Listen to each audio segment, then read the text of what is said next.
Henderson was here with us live today. He was. It was nice of him to stop by. Of course, he is no longer a Cowboy, and Wade Manning, the rookie out of Ohio State, has been placed back on the Cowboys' active roster, replacing Henderson. Tomorrow, the Cowboys and Oilers at Texas Stadium, and as Chip mentioned, Thomas Henderson on our early 6 o'clock sports today. He said he thought the Cowboys would not be the same club without him, and he believes they will lose to Houston. Well, without Hollywood Henderson, it's going to be difficult. Just emotionally, I think, and just as a contributing factor, I think that I was a part of the winning tradition of the Dallas Cowboys. So in my thinking, without me, it's going to be hard throughout the whole year.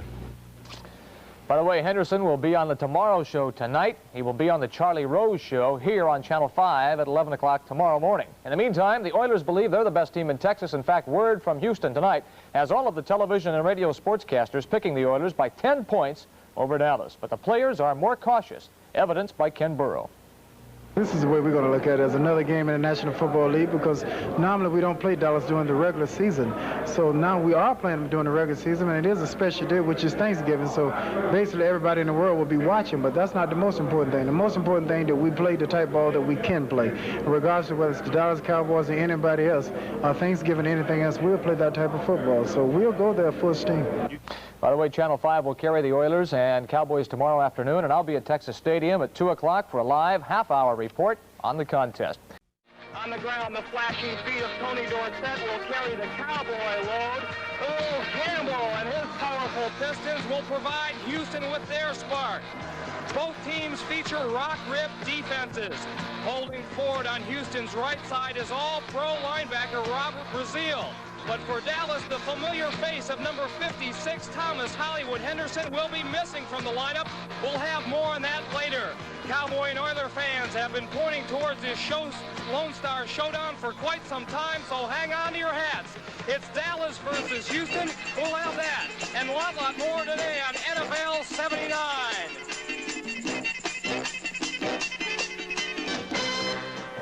Happy Thanksgiving, everyone. I'm Mike Adamley here in Texas Stadium on a brisk but sunny afternoon in Dallas, Texas. And the atmosphere, if you cannot feel it, well, it's absolutely electric. And why not? The state championship of Texas is on the line. My partner, Brian Gumbel, is holding forward in New York. Brian, your perceptions. Well, Mike, first off, happy Thanksgiving to you. Same to you. Before my perceptions, I'm full of questions. First one off, Dante Pastorini suffered an eye injury last week. What's his condition? They took an eye patch off of his eye on Tuesday. He is healthy and he will start. The Dallas Cowboys have lost 3 of their last 4, winning their only one in the last 4 weeks by just 2 points in the final play. What's their mental condition? I don't think they've ever been more ready mentally. The adversity has brought them together. Okay, third question is, Hollywood Henderson, number 56, been dominating the news out of Dallas. What have you been able to learn about him? Well, if the Hollywood Henderson scenario was a Western movie, it might be entitled "This Town Ain't Big Enough for the Both of Us." Last week against Washington, no tackles, no assists, but it was his antics off the field that turned Coach Tom Landry and many of his teammates, including D.D. Lewis, against him.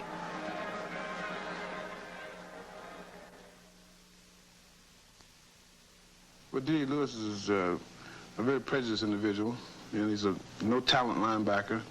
He's been in the league 11 years, and only honors ever got was talking about me.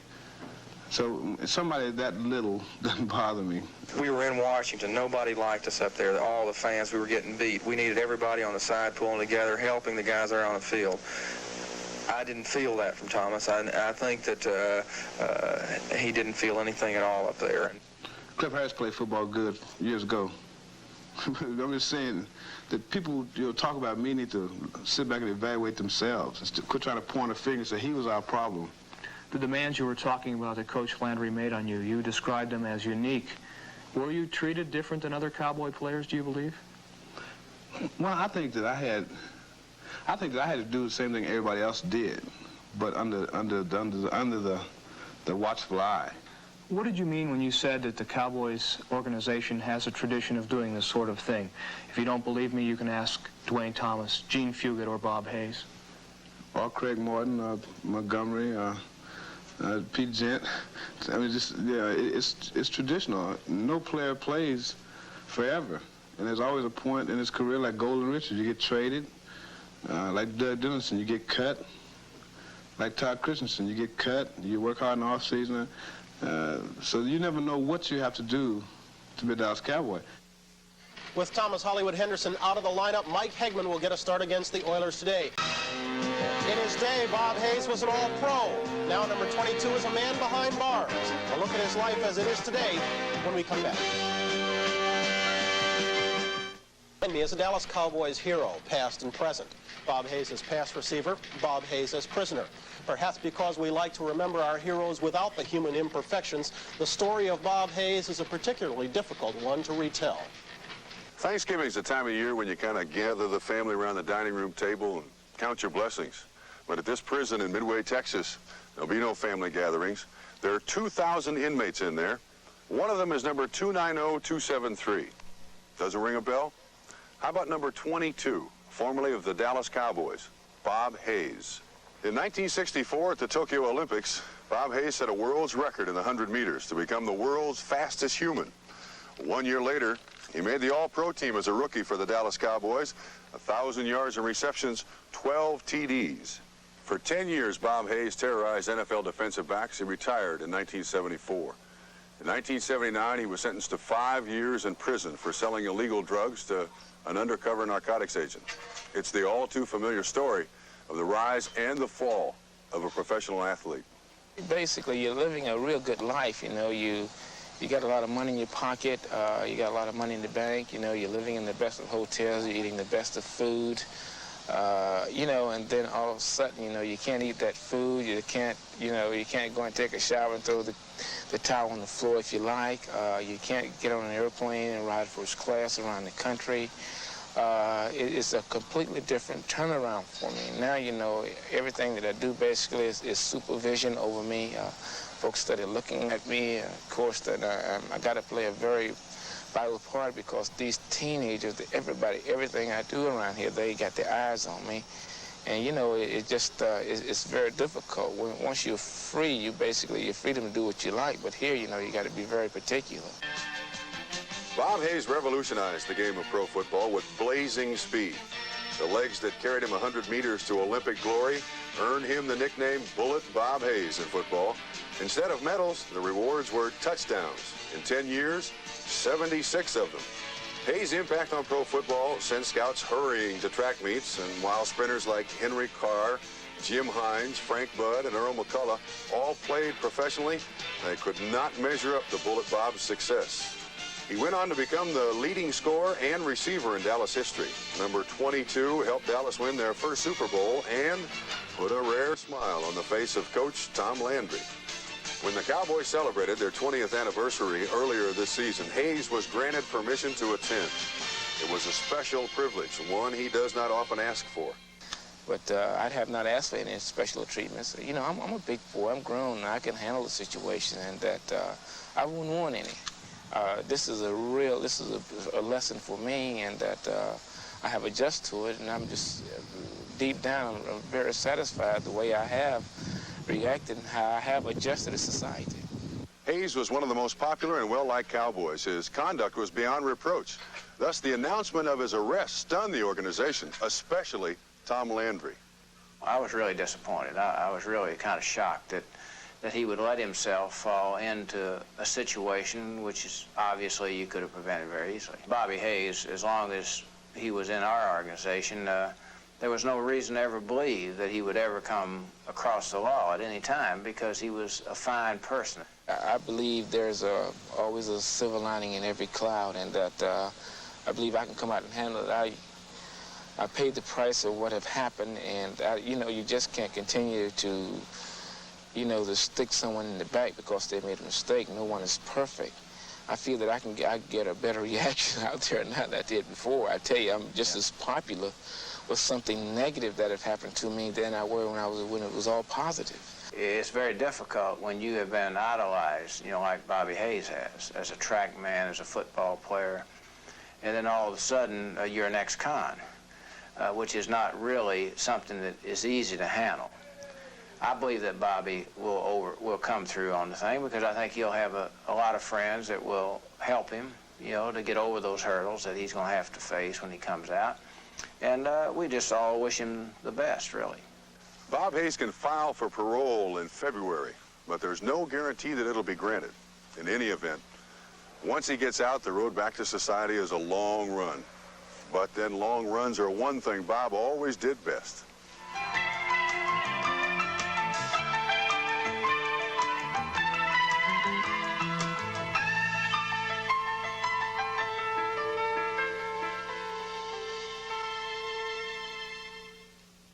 Both the Houston and Dallas pro football franchises were born in 1960. A trip down memory lane, Texas style, when we come back. 1960, it might have been a rout. Houston was the kingpins in the old AFL. Dallas struggled in the NFL. Both teams today are on top, although their organizations took markedly different routes to get there. Way back in 1960, when the American Football League was formed, one of the new clubs was the Houston Oilers, the team that put the AFL on the map. In those days, nobody really knew for sure whether or not the new league was going to make it. But there wasn't a football fan alive who didn't enjoy watching Oiler greats like Billy Cannon, George Blanda, Charlie Hennigan, and Willard Duval. Yes, sir, they was exciting. And mean? Why, them old Oilers were nastier than a coyote in a henhouse. A real shoot-'em-up bunch. And there wasn't nobody who did more to enhance that rough and tumble image than that little human cannonball Charlie Tola. Well, I don't think the owner contributed to it, you know. We felt like that we was, any bar room we got in, we could take care of ourselves, though. But, and we've been in a few bar rooms, you know, I'll tell you. But we just felt like we could, whether it be in a bar room or on the football field, that we could take care of ourselves and accomplish what we set out to do when we first walked in there. Charlie and his boys played ball in old Jefferson Stadium, but they didn't have it all to themselves, because in those days they shared it with the Houston area high schools. I recall when we had our 20-year reunion that all the players came out to take another team picture here at Jefferson Stadium, and one of the most unusual things that all the players and myself commented on it was that the field had some grass on it, and it was great to see grass. We'd love to know what it'd be like to play on in grass. I can recall in one of our championship games, they came out and to get a little more color for television reasons, they even came out and painted the dirt green. For Charlie Tola, a visit to Jefferson Stadium is like a stroll down memory lane to a time when the Oilers was the kingpins of Texas football. We felt like at that time we were the premier team, definitely of the AFL, and Dallas was, you know, they were just beginning. No, there's no doubt we'd want to play them in, you know. They were a pure bunch of mullets back in those days. Come to think of it, the Dallas Cowboys didn't exactly tear up the league their first few years, as one old cowboy remembers. The year I came, we had a very impressive record. We started playing 14 games, and I think we won 3, tied 1, and lost 10. But you knew that Coach Lander knew what he's talking about. The coach probably did know what he was trying to say in those huddles, but when the players mapped it out, something invariably got lost in the translation. It wasn't easy being a Cowboy fan back then. But that Landry was patient, just like a banker. Kept invested in those fine young college players till one day his account yielded big dividends. That was in Super Bowl VI, the day Bob Lilly and his herd stampeded the Dolphins right out of Tulane Stadium. Since then, Landry's bunch has been in a whole mess of Super Bowls, and they just might go back again this year. Wouldn't it be something if the other hat tossed in that Super Bowl ring was 10 gallon? 2 Texas teams in a Super Bowl, well, we're just going to play it in Austin. We're not going to play it in California. We're just going to vote to play it in Austin. Because if it's only Texas people playing it, you might as well have it where the Texas people can see them. I said, if you think we're obnoxious now, you ought to let that happen, and you'd find out how obnoxious Texas people can be.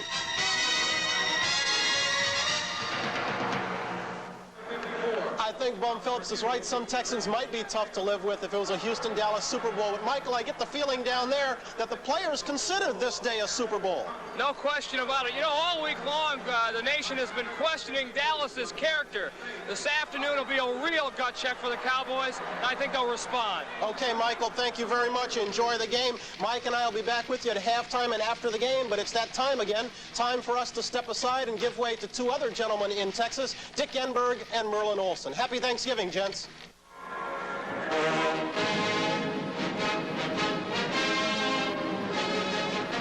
The eyes of Texas and the nation are on this key NFL game featuring two first-place teams. Houston and the AFC Central tied with Super Bowl champion Pittsburgh. Cleveland just one game back.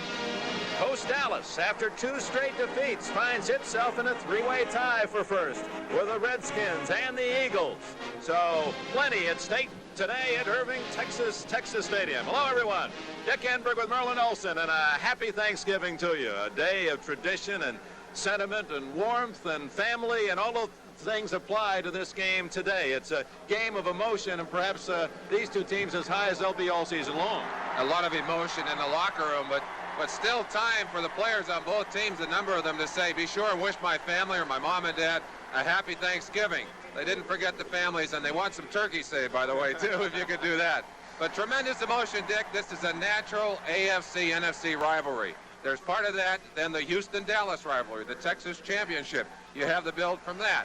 The fact that 26 other teams are watching, their peers are watching at home, a national television game. Tremendous emotion building on that, and also some natural animosity between these two teams. I think especially on the side of Houston, they feel like they've been treated like poor relatives for a long time. They'd like to have some revenge for that. They'd like their day in the sun today. Well, they have a better record going in, and this is a Thanksgiving football game complete with all the trimmings.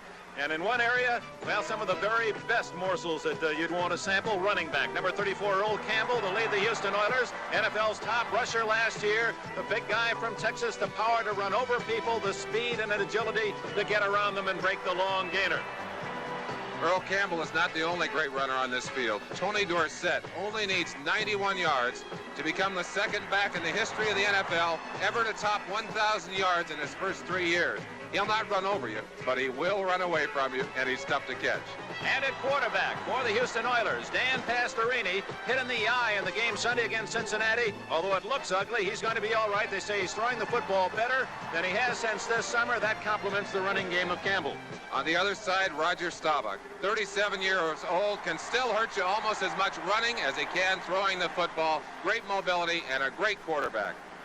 Thomas Henderson also part of the story, but one thing for sure, the players have pointed out, whoever wins can be thankful today. They'll stay in first place.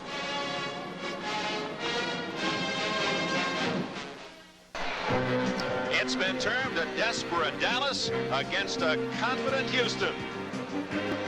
Executive producer Don Ohlmeyer.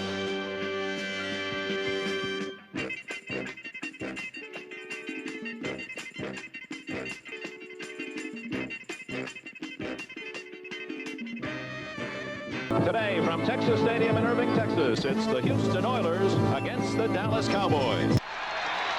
It's a pleasure for me today to have an opportunity to wish all of you a very happy Thanksgiving from the Dallas Cowboy team and our organization. For all the people that are not fortunate enough to live in the state of Texas, I'd like to wish you a happy Thanksgiving. And from all of us at NBC Sports, a happy, warm Thanksgiving hello from Irving, Texas. Dick Enberg with Merlin Olsen. We're pleased you've joined us. Tom Landry's Dallas Cowboys have lost 2 in a row against the Houston Oilers. Bum Phillips has his team headed toward the playoffs. And the Bum in his usual senatorial attire with his cowboy hat and his boots on the sideline. A cool day here in Dallas, Dick, and some great football weather. The kind of day you love to play on because you can literally run all day. Tony Frisch, who started his NFL career after coming here from Austria with the Dallas Cowboys, now kicking for the Houston Oilers, will send it deep to Steve Wilson, 81, Ron Springs, number 20, 2 rookies for the Cowboys. A game on which which you can measure much of this NFL season and the hopes of both teams heading toward possible playoff spots. A sidewinder that skips to Springs. Springs from Ohio State at the 15. He's out to the 25, and they're buried in the Columbia blue of the Houston Oilers, spearheaded by Guido Merkins, number 12. Cowboys take the field with the veteran Roger Staubach at quarterback. Tony Dorsett and Robert Newhouse in the backfield. Wide receivers, veteran Drew Pearson, Tony the Thrill Hill, and at tight end, Billy Joe Dupre. Cowboys have played the Oilers only twice in the regular season and have won both.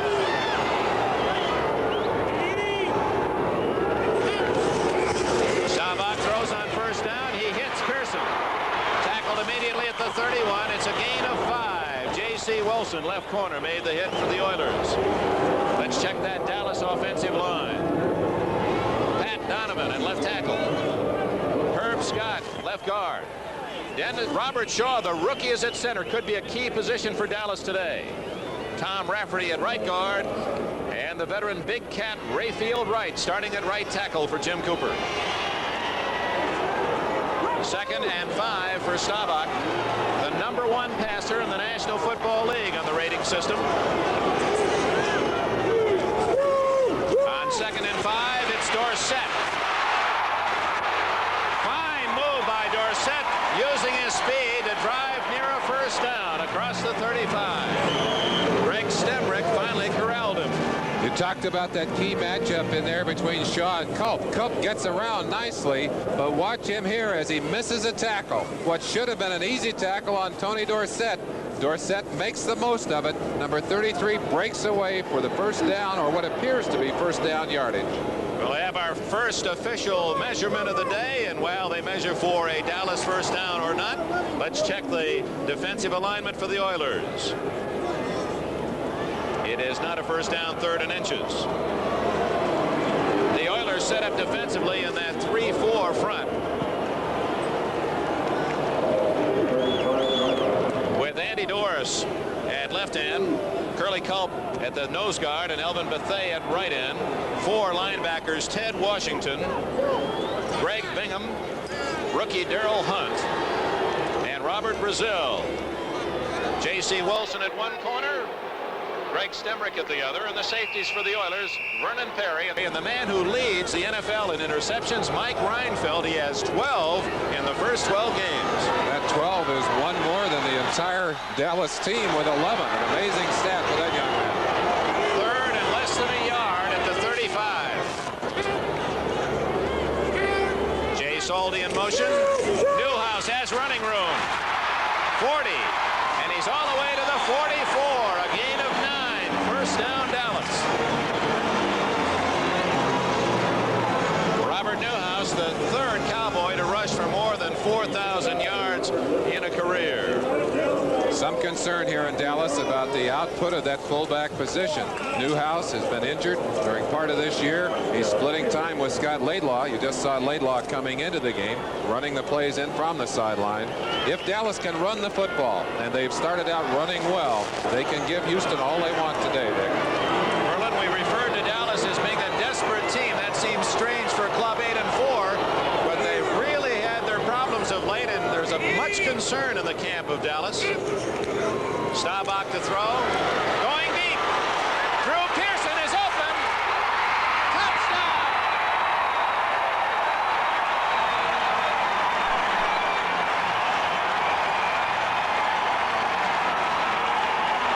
Staubach to Pearson. Dallas scores.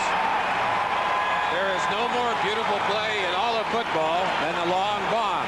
And Drew Pearson and Roger Staubach have teamed up to form one of the best combinations in the NFL. At least there's nothing more beautiful for Dallas fans. Not nearly so pretty for the Houston Oilers. But look at this perfectly thrown pass, and look at the range that he opened up on J.C. Wilson. Drew just pulled away beautifully, spikes it into the end zone. 6 points. They'll go for the 7th. Pearson in his 99th consecutive game gets the bomb. Here's Rafael Septien's kick. It's good. So the Cowboys take the kickoff,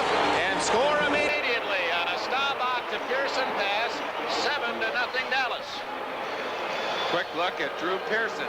He just runs right past J.C. Wilson, who apparently could not believe that they were just going to run it up on him. But there it is. It's almost too easy, and I'm sure that's something that will concern Tom Landry a little bit. He wants his team to sustain that kind of emotion throughout this game. 56 yards for the touchdown, Drew Pearson. Just underway, 2 minutes gone. Dallas leads 7-0. Roger Staubach, the veteran from Navy, has thrown a long touchdown pass. Dallas leads 7-0. 2 minutes plus gone as Septien kicks it off. Hartwig at the 10, rookie from USC, breaks out at the 25 and down at the 30. The tackle made by Aaron Kyle, number 21 for Dallas. Dan Pastorini takes his team onto the field, and with him in the backfield, the great second-year man from Texas, Earl Campbell, and the blocking back Tim Wilson of Maryland. Wide receivers, veteran Richard Castor on one side, Ken Burrow 0-0 on the other, with a tight end Mike Barber. Pastorini shooting at 49% on the season.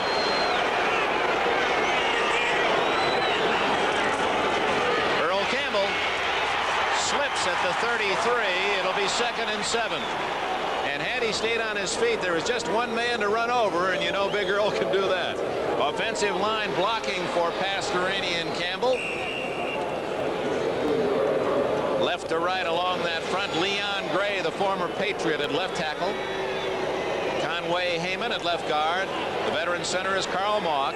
On the right side, Ed Fisher and Morris Towns.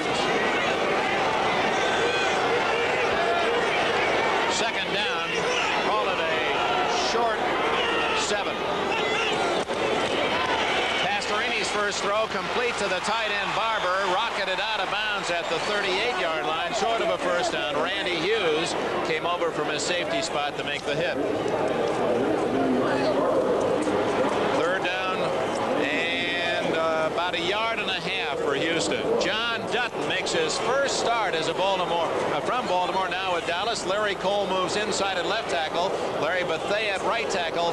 And Harvey Martin, top pass rusher on the right side for Dallas. The linebackers for the Cowboys and the deep backs will check for you. Third down, less than 2. Campbell, first down and more. 50, 40, 30, 20. Touchdown, Houston. Oh, my, what a start to this one. 61 yards for Campbell. A tremendous offensive explosion by Dallas to start the game, and Houston answers the call. Earl Campbell, 61 yards down the sideline, and that man with all of his strength just ran away from the Dallas defense. Now Campbell in short yardage, and once he broke through, he still had the speed to beat the defensive backs. The danger of short yardage always, you stack your people at the line of scrimmage, and if you break clean, you really have to run them down from behind. No one was going to catch Earl Campbell on that play. That's the longest run this year by the Oilers. Tony Frisch into the fading sun, and he hits it right down the middle. So Staubach to Pearson, 56 yards. Earl Campbell counters with a 61-yard gallop. And here in Irving, Texas, we played 3 minutes, 18 seconds, and both teams have 7.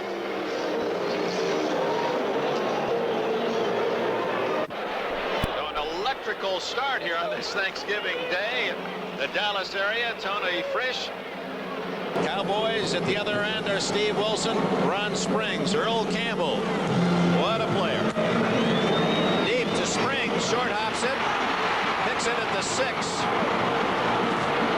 To the 21-yard line goes Ron Springs. It'll be Dallas starting at that point. Let's go back to the touchdown by Campbell and look at the blocking in front of number 34. Mike Barber, number 86, right there, gets it started with a fine block on D.D. Lewis. Ed Fisher, number 60, comes out, shields Bob Brunig, 53, and from there on out, it's all Earl Campbell, and he just fires those big thighs of his down the field. What a tremendous touchdown. 7 plays, already 2 touchdowns, and an explosive start to this Thanksgiving Day game. Dallas tied at 7, just underway, 11 and a half minutes left in the first quarter. Robert Newhouse gets out to about the 25-yard line. Robert Brazil, 52, and Greg Bingham, 54, 2 of the Houston linebackers in on the stop. The dean of the NFL coaches, Tom Landry, in his 20th year, and perhaps never more perplexed since, back in the early days when the Cowboys won rarely. Dick, I asked him, I said, what is wrong? You really have stumbled in the last 4 weeks. You were actually lucky by their own admission to win in that New York Giant game. He said, I wish I knew. I can't put my finger on it. Even the computer age isn't giving him the answers. 2nd down and 6. Little trap, and it's Newhouse bullying his way near the 28-yard line. Culp and Brazil and company to make the tackle. It's short of the first down and brings up 3rd and about 3. We talked about a critical matchup in the center between Curly Culp and Robert Shaw. You see it right here. Shaw trying to turn Culp, but number 78 is battle-wise. Works right across his head and gets a piece. But Shaw, to his credit, stayed with Culp all the way, would not give up, and actually ended up neutralizing Curly, although the play does not go for the first down. It's going to be 3rd and about 3 yards to go, Dick. Shaw, the rookie at center, that may take away some of that spread formation of the Cowboys that requires the blind snap done so well by John Fitzgerald, who's injured. First down is Preston Pearson, the oldest running back in the National Football League, makes another reception. What fine receiver he is. In an age of specialists, the Dallas Cowboys are very happy to have number 26 back in the lineup. He spent a good part of the year injured, but watch him here. He knows how to run defenses perfectly, and he runs some of the best pass patterns in football, finds the open spot. Greg Bingham gets there, but too late, and it's a first down for the Dallas Cowboys. Hurt this year, Pearson with not his usual total. He caught 47 last year. First down, Dallas, 7-7 tie, 9.5 minutes left first quarter. Ball at the 37, and it's Newhouse. He was stopped right at the line of scrimmage by Brazil. Was able to break out of his tackle, and Culp downed him near the 40-yard line. Call it the 39 and make it 2nd and 8. Both of the lines for Dallas have come under pressure this year. The offensive line being criticized for not doing a better job of blocking. The defense being criticized for not getting the right amount of pressure on the passer. Rayfield Wright has gone back in to play right tackle. They feel that his leadership might help motivate that offensive line.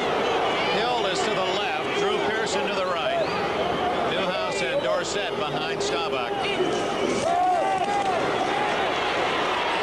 Complete to Dorsett. Straightened immediately at the 45-yard line. Greg Stemrick and Greg Bingham made the sandwich stop. It'll be 3rd and a long 2. Very quick ball reaction from the Houston backfield, but Staubach is finding open receivers, and in spite of some very tough work going on the line of scrimmage, he does have time to throw that football here early in the ball game. Now Staubach already facing Merlin Olsen his third down situation. He passed for the first down the last time, and it was the run by Newhouse that kept the opening touchdown drive alive. Let's see what he calls on 3rd and a long 2 from his 45.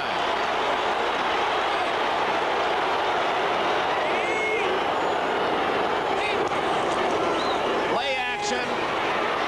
Dorsett. He's out of bounds at the Houston 43, first down. So Staubach is 3 for 3.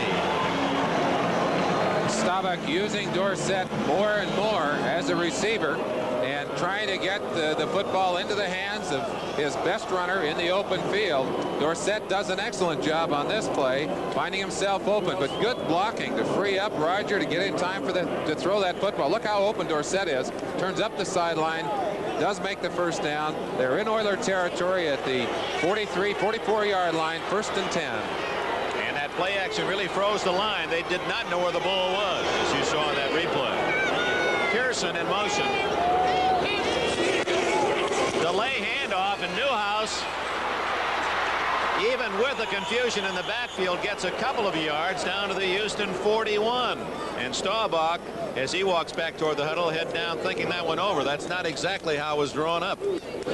Credit Elvin Bethea, number 65, with great penetration.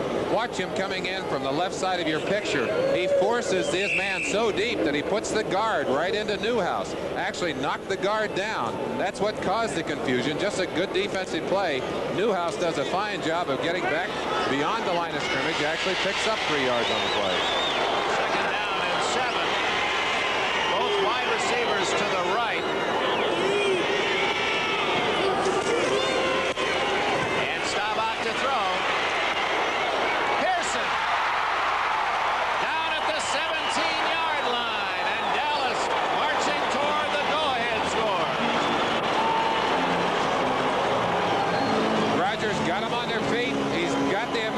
Charged here in Dallas.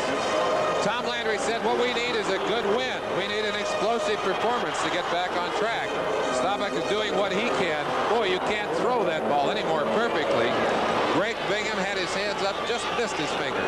Drew Pearson now has 46 catches. That ties him with Tony Hill. He married Marcus Haynes, the great dribbling Globetrotter's daughter. And he's always had that facility to be open. He's as clever with his feet as his father-in-law was with his hands. First down at the 16. Tony Dorsett at the 5-yard line and down inside the 5. Flag is down, and that one might be called back. The first penalty of the game. Tom Landry expressing some concern on the sideline. I'm sure he's very happy with the way this game has started out. Coach Landry said he kind of wished he'd have had a full week of preparation this week because he wanted to evaluate exactly what could be done to change the fortune of the Cowboys. Well, right now, what looked to be great field position has been marched back 10 yards. Here's referee Gordon McCarter. And Gordon didn't work on his electronics. His microphone is inoperative. That is controlled by the National Football League.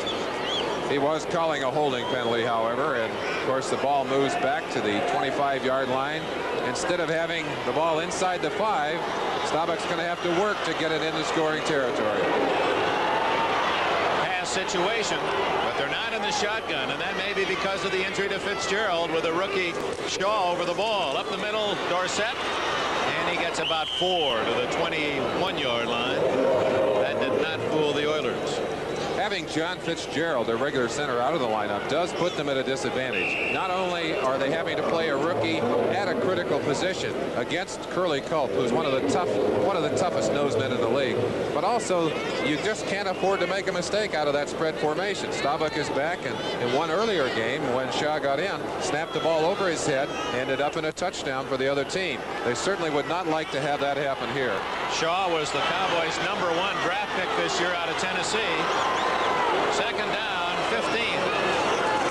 From the 21. Screen. Newhouse. He's got running room. 20, 15, 5. Touchdown.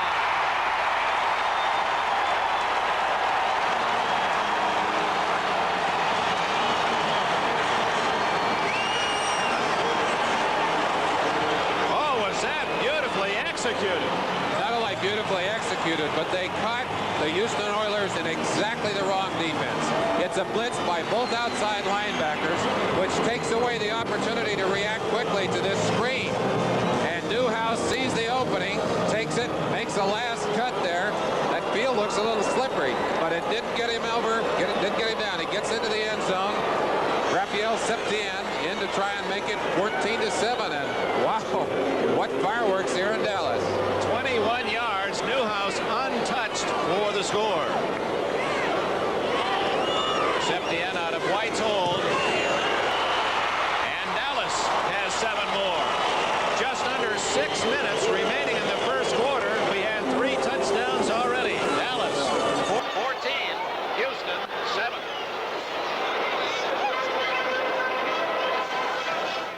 Roger Staubach has driven his team 74 and 79 yards for touchdowns in this first quarter, and has thrown to Drew Pearson and Robert Newhouse to give Dallas 14-7 lead. Kickoff by Septien.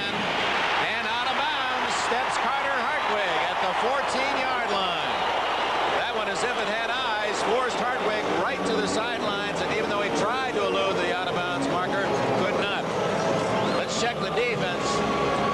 Linebackers and deep backs for the Cowboys as they come on the field. We told you about the front four and a rebuilt front four with John Dutton starting for the first time. Mike Heckman for Tom Henderson at one linebacker spot. Bob Brunig, the middle backer, and on the right side, the veteran D.D. Lewis.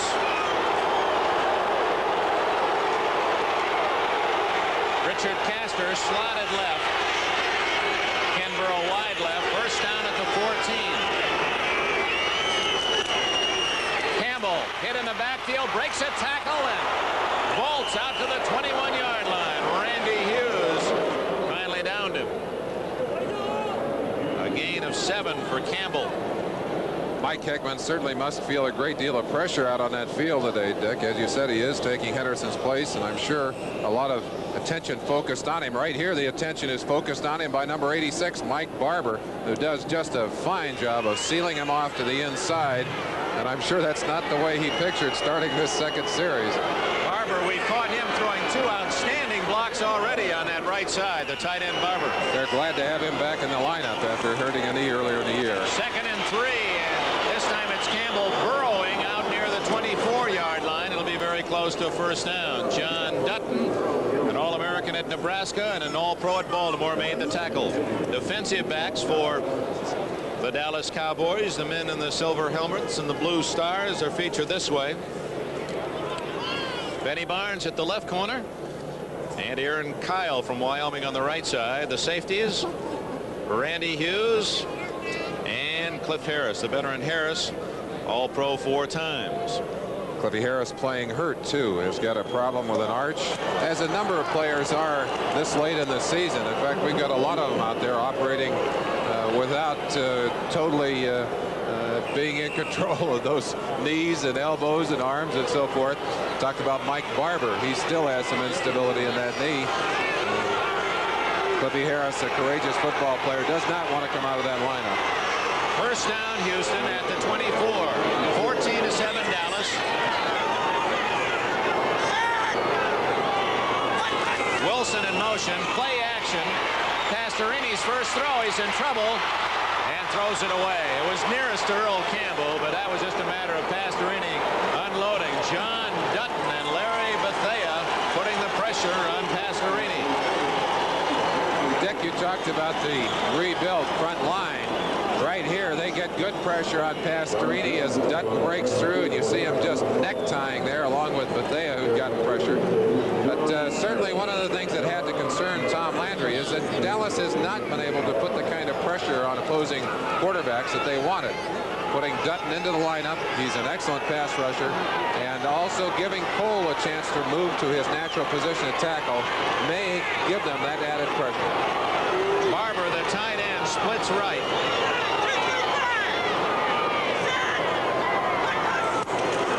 Second and 10, it's Campbell off the left side, tried to spin loose, and fortunately for the Cowboys, D.D. Lewis had a latch on Campbell.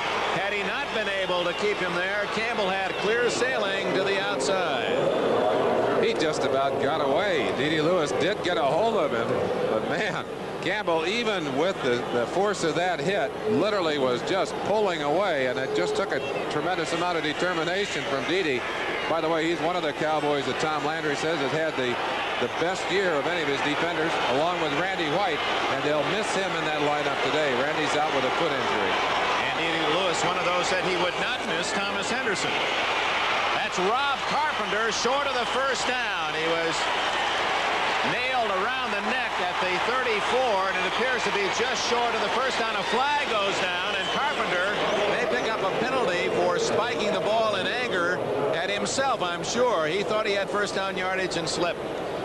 Dennis Thurman came up and really put a tough necktie tackle on Carpenter. He may have been aggravated at that too, Dick, but you're not allowed to spike that ball until the ball is dead. Could be that we may have another kind of penalty. The Cowboys initially seemed happy at the penalty call, but let's give the officials a chance to sort it out down there. Illegal procedure apparently against Houston. Gordon McCarter will get our NBC people down work on that mic. Got to wonder, they're coming off the field now. So either way, it's going to be 4th down. They did not pick up the first down with the play. If they take that, certainly as they go back, and they will. What's happening here? Well, it's after the play, so the 5 yards are tacked on. It's still 4th down. All right. So the down will be, it does not give them a chance to have 3rd down again. They'll have to kick it away. 4th and about 6. They lose the 5 yards. And that's the first time an offensive team has been stopped in this ball game. That's right. Dallas 2 possessions, 2 touchdowns on long marches. Houston scored on the long run by Campbell of 61 yards. And now it is Cliff Parsley averaging just under 41 yards a punt. Kicking to Wilson and Springs back at the Dallas 30. Whoops. Number 77 for the Dallas Cowboys leaning in offside. That would be Bruce Thornton. The youngster who, I'm sure if that had gotten the first down for the Houston Oilers, that Tom Landry would have had a little conversation, and Ernie Stotner would have had a little conversation with that young man. That's not a smart mistake. Well, no mistake is smart, but certainly that's not the kind of an error you want to make when things are going your way in a football game. Brings up 4th and a yard. Parsley, a little more field in his advantage. Wade Manning now has joined Steve Wilson deep for Dallas. Manning just activated when Henderson was released.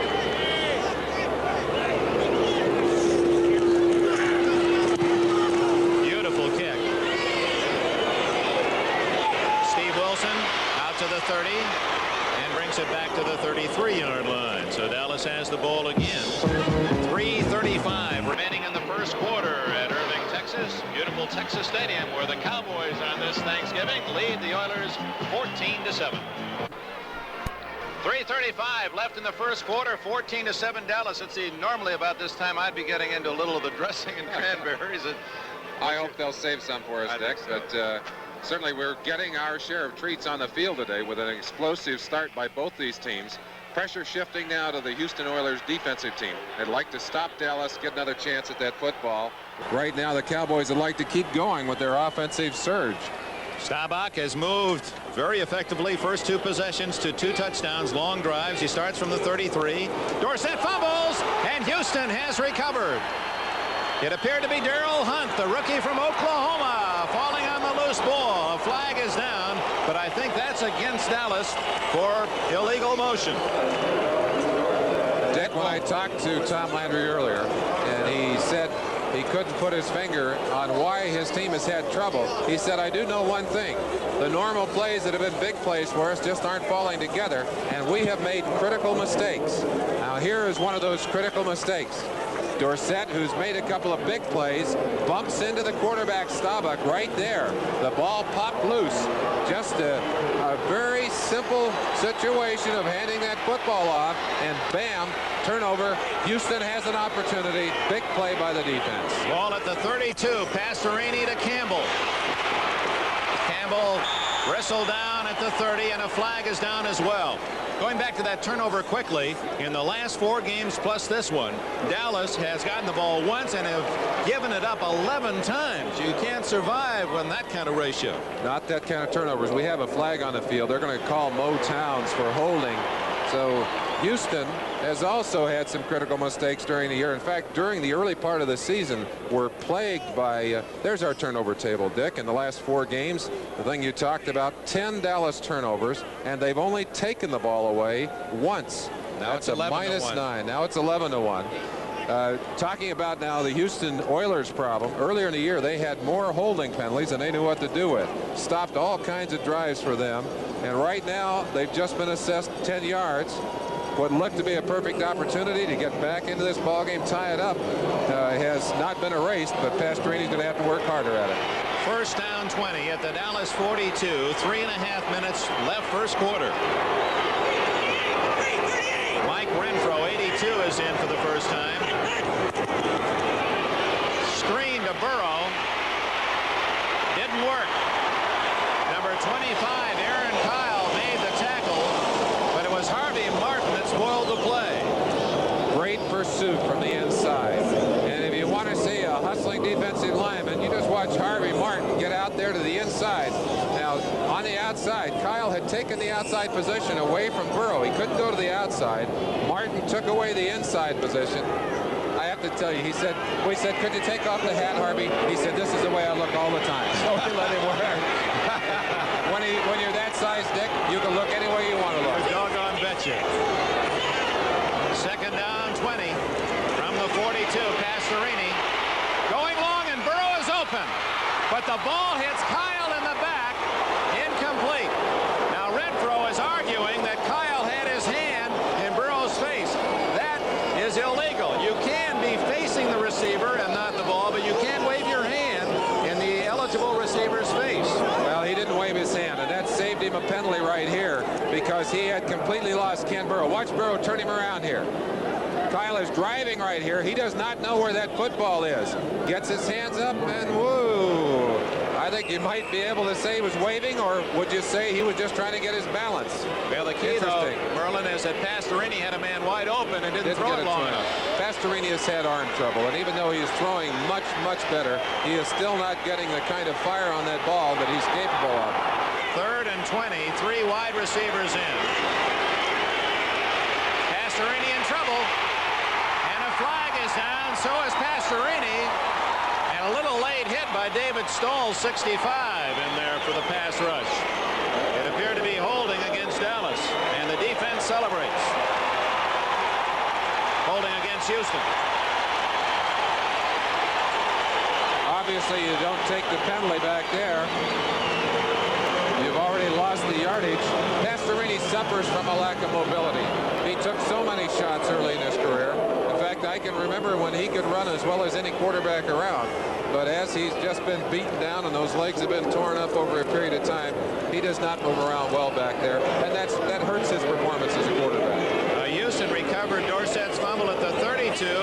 3 plays later, it's 4th and 29 at their own 49.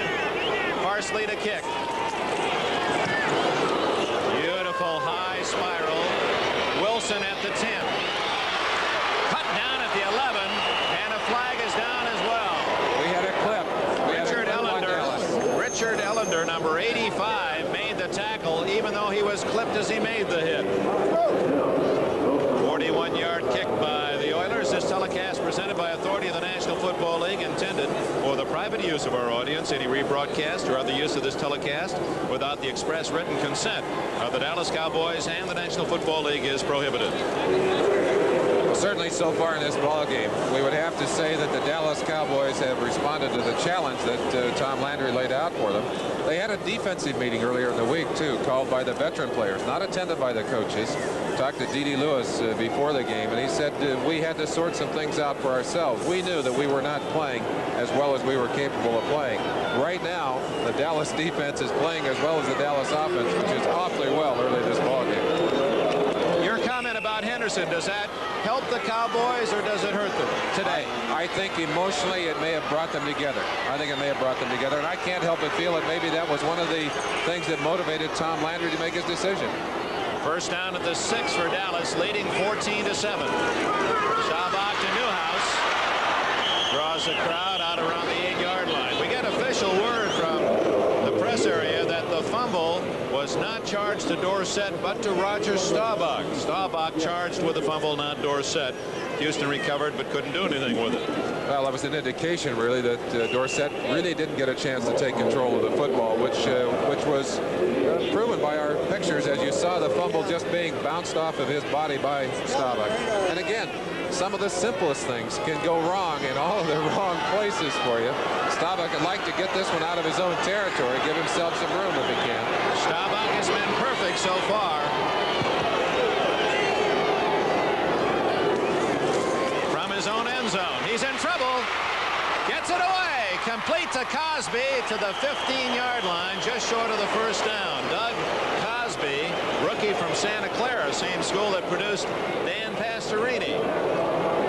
If you have any wonder as why Roger Staubach is one of the great big play quarterbacks in the NFL, watch him pick out the open receivers. Doug Cosby, number 84.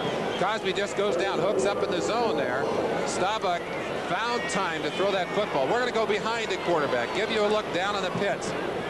Rogers under pressure here. He's going to be blindsided from the backside. Just steps up, gets away from the rusher. Washington fires the ball. What a beautiful play, and what smart football from Staubach. 3rd and 1. Newhouse.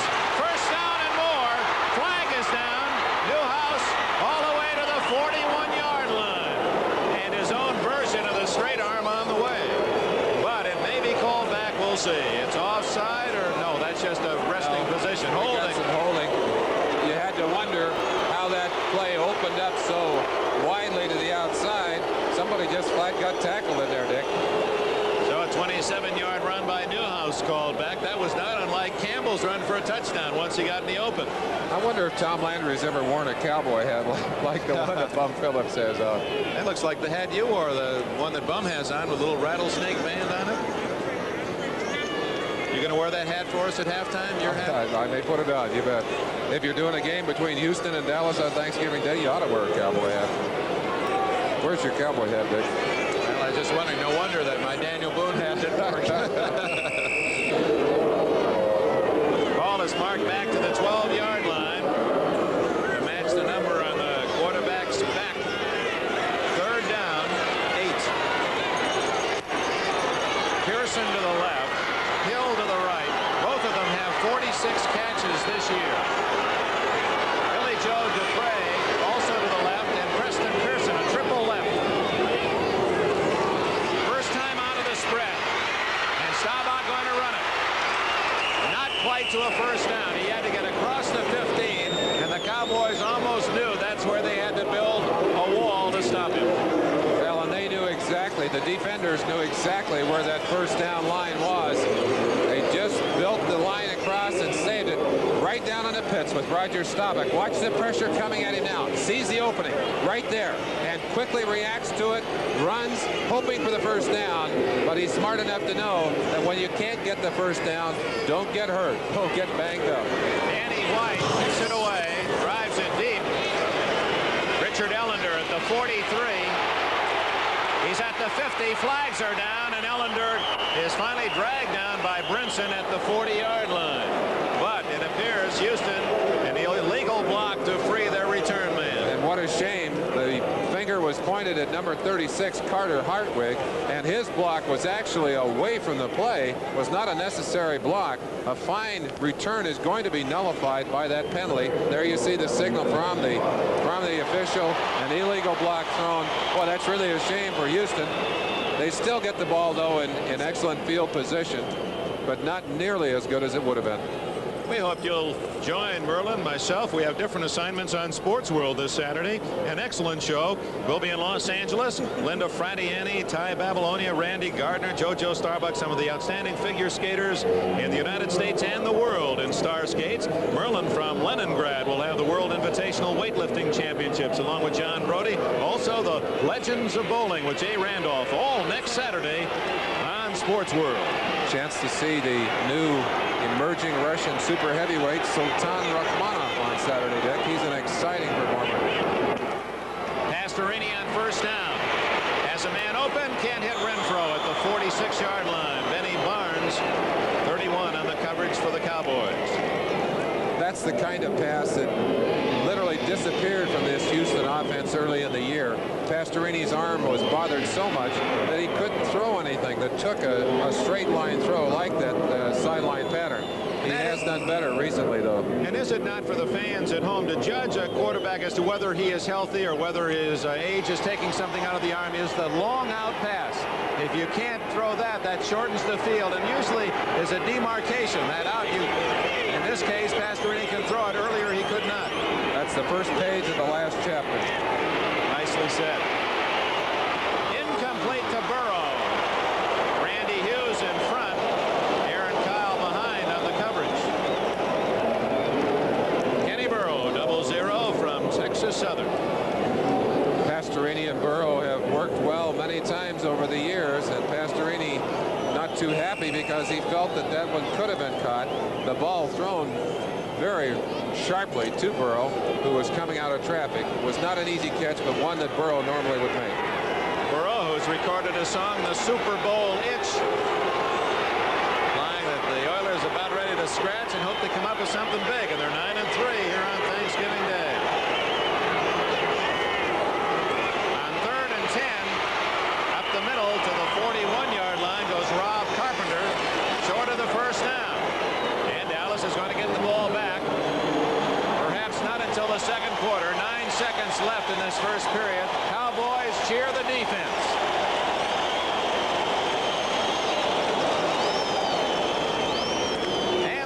Of a very exciting start to this Thanksgiving treat in Irving, Texas. End of the first quarter. It's Dallas 14, Houston 7. We'll be right back after these messages from your local station.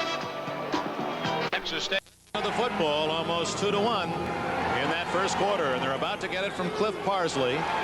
Rookies Wilson and Manning are deep at the Dallas 15.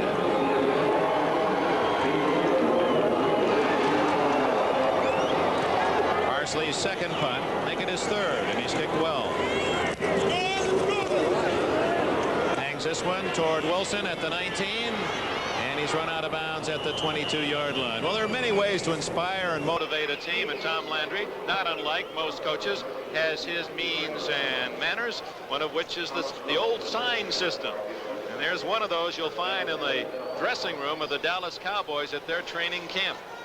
Not a bad thought for all of us who aren't even in Cowboy uniforms, Dick. But Landry is a motivator in many ways. He's a very factual kind of a man, too. Very straight up kind of a man. He'll give you all the numbers and all the facts and figures, and he'll point to exactly why You shouldn't be fat. He'll show you the statistics and the whole thing. First down, Dallas at the 22-yard line.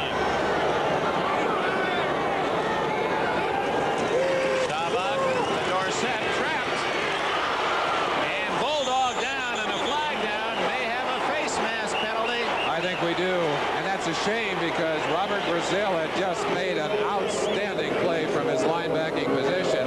Let's go back and watch Brazil from start to finish. His job is first to maintain his position. You see it right there. He can't allow the cutback inside, and then to pursue and string the play out. But you see the head pull back right there. No question about it. Good call by the official. Brazil did tackle him by the face mask. Robert Brazil, 75 Rookie of the Year defensively. Great speed and strength. Maybe the best athlete on this Houston squad, according to his own teammates. And it's a 15-yard penalty. Flagrant is what they rule on the tackle, and Brazil does not agree with that. Well, the officials have the opportunity, Dick, of either calling the 5-yard touching the mask penalty or the 15-yard penalty. In that particular case, they said he literally used the mask or used it flagrantly, as you said, so they assessed the stronger of the two penalties. A.O. Phillips along the sidelines. His team has been ticketed for 45 yards in penalties. Dallas 29. First down at the 35 for the Cowboys. Newhouse. Hit by Curly Culp right at the line of scrimmage. He gets a yard. That's a pretty good collision between Culp at 265 and Newhouse 215. Both men built along the same line. Not too tall, but mighty wide. Both have that low center of gravity. Curly Culp's been doing that for many years. He did put a real thump on Newhouse. Dick, an interesting thing to reflect on. In this first quarter, the Cowboys scored 14 points. In the last 4 games, they'd only had 7 points in the first quarter. In fact, only 7 points in the first 3 quarters of any of those 4 games. So they were off to a blazing start, considering what they've done the past few weeks. On 2nd and 9. Intercepted. Vernon Perry to the 45 of Dallas.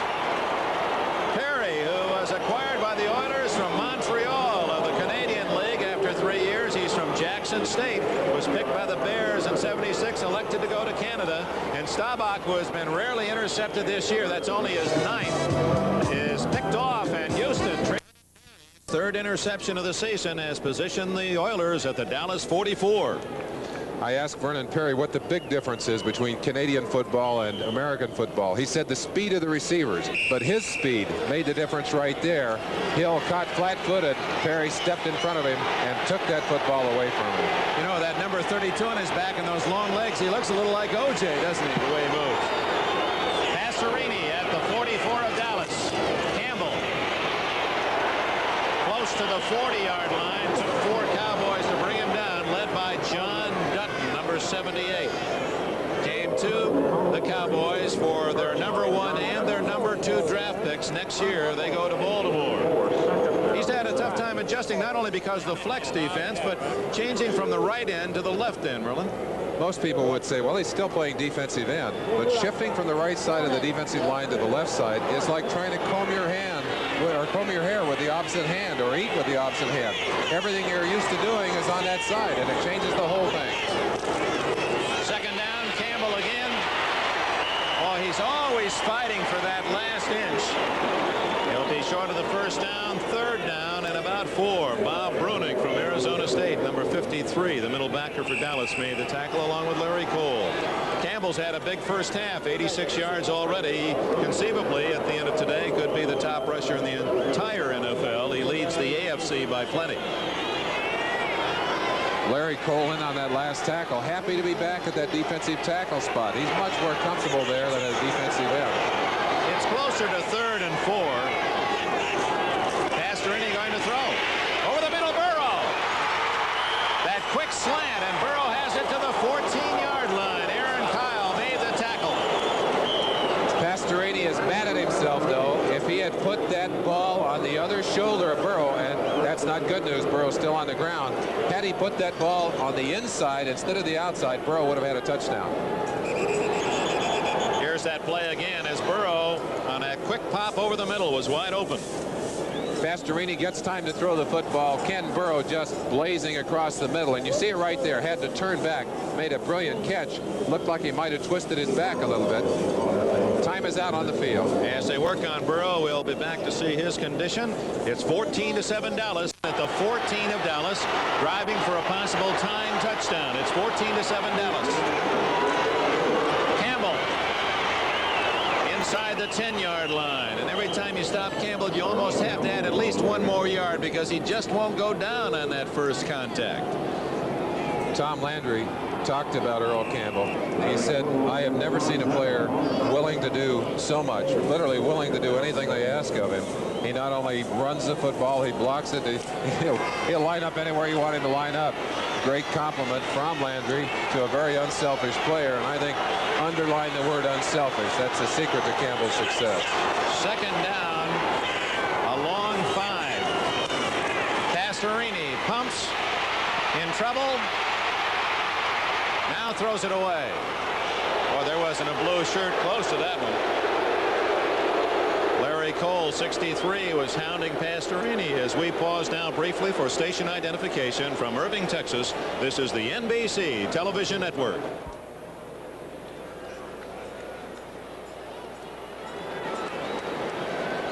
A warm Thanksgiving Day to you from Irving, Texas. Texas Stadium. Dick Enberg with Merlin Olsen. Second quarter, 11 minutes and 24 seconds remaining before the intermission.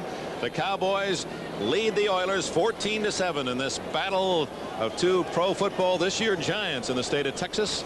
Sellout crowd at this beautiful stadium. The Cowboys scored the first 2 times they had the ball. The Oilers scored the first time they had it, and they're driving toward a possible tying touchdown.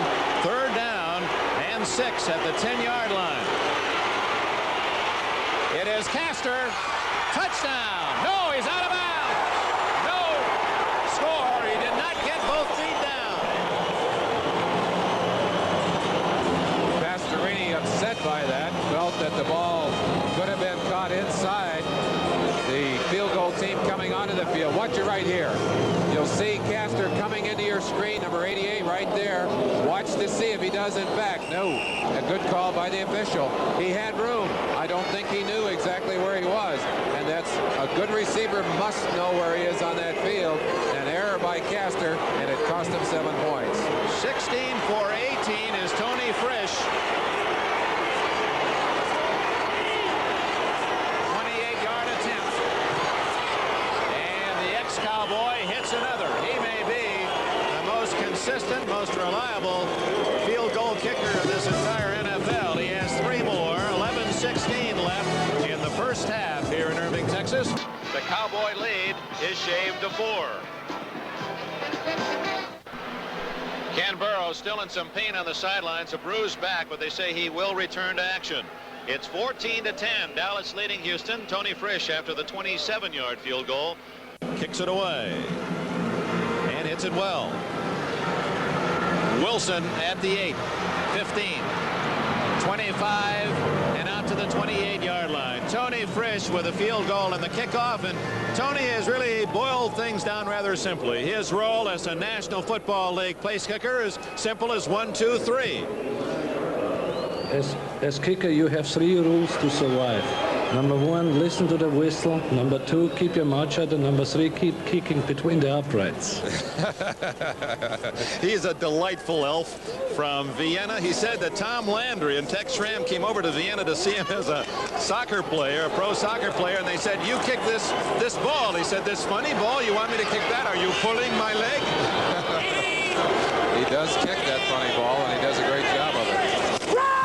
Fumble, and recovering appeared to be Staubach himself, as he did not get a clean exchange from his rookie center, Robert Shaw. We'll go back to what we said early in the game. Robert Shaw getting one of his most productive starts. He's going against a noseman, Curly Culp, who will be putting a forearm on his head all day.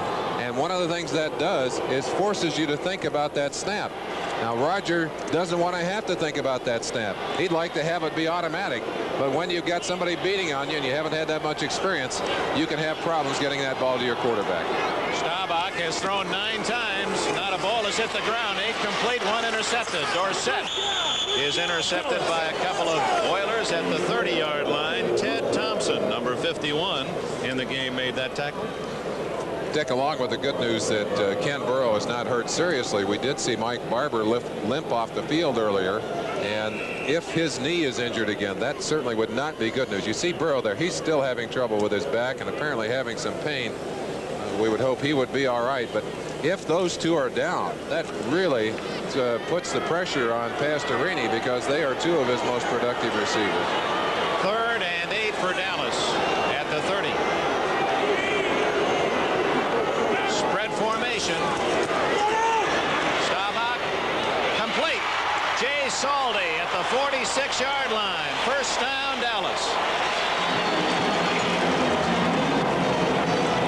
Tom Landry didn't lack confidence in that young rookie center, Robert Shaw. Lets him snap from the spread formation, and Staubach does what he has done so successfully over the past years. Picks up the big 3rd down situation, and away they go. 4 for 5 today, Merlin, and passing. Staubach now is 9 for 10 on the game, and the only one that he's missed has been caught by the Oilers' Vernon Perry. 2 touchdowns, one to Pearson, 56 yards, the other a screen to Newhouse, 21 yards. On first down, Staubach, play action. Wide open, Tony Hill has his first catch. First down, Houston 40. We talked about the matchup down in the middle, and certainly one of the reasons that Staubach is having such a great day, he has time to throw. Shaw working on Curly Culp, getting a little help from number 64, Tom Rafferty, and then coming back in, actually 3 players, 67, Donovan helping. But look at the amount of time he has to throw, and you can't give Roger Staubach that amount of time. He'll do that to you every time. Fine reception by Hill, 1st and 10. Lots of talk about the great receivers in the game, Stallworth and Swan. Pittsburgh, you've got Joyner and Jefferson at San Diego. Well, these Cowboys, the wide receivers Hill and Pearson lead the league in yardage. Oops! No one there for Staubach except 59 Ted Washington, the linebacker from Mississippi Valley. Wonder if that was a blown play. Well, somebody went the wrong way. Staubach came out, looked out. There was no one coming. Either someone blew an audible. See, look at him right there. He's looking for someone to hand to. Newhouse had gone the other direction, and of course, Washington said, well, come here, Roger. You and I can get together on this thing. No one else to dance with? I'll dance with you. Ted Washington, acquired from the New York Jets. He excels against the run. Ken Kennard, number 71, is now in for Houston on 2nd down 15. Draw to Dorsett. Running room, 40, 35. He's near a first down at the 31.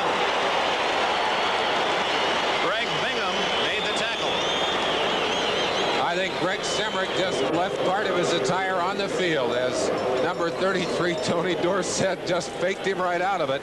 Watch Dorsett. Good call by Roger. Dorsett making that quick move. Excellent acceleration. Runs away from Bingham. Watch the move right there. He just blew it right past Emmerich and gets up the field for the first down. Bingham did catch up to him, but not until he'd almost gotten up for that critical first down. Going to be third and less than a yard to go, Dick. And this is where Staubach has been outstanding. Third down conversions, 4 of 5.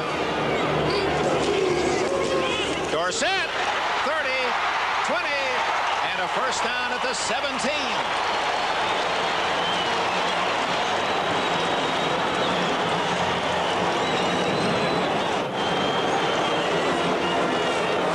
We said earlier that Tony Dorsett would not run over you, but he certainly can run away from you. That was a crossbuck action. Interesting shot. Looked like he was taking it into the line there. Hands off. Gets nice blocking from his offensive line. A big hole, and then makes the most of it. Down the field. Let's see if Roger can get it into the end zone. Put another 7 points on the board. You saw number 35, Scott Laidlaw, sent in by Landry. He joins Dorsett. Laidlaw gets the ball, and the Oilers stopped him for a loss of possibly 1. Elvin Bethea, number 65, the Big E, in his 12th year out of North Carolina NI, made the tackle. Ted Washington on the assist. Call it no gain. Second and a long 10 now as Newhouse comes in. Laidlaw goes out. Hill is back in, and 84 Cosby goes out. Dallas leading 14-10. Deep in the Oiler territory, just outside the 16.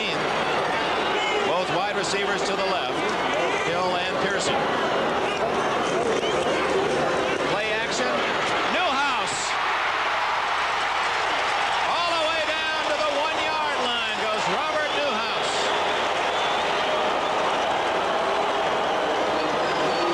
Well, that's the Dallas offense at its best, Merlin.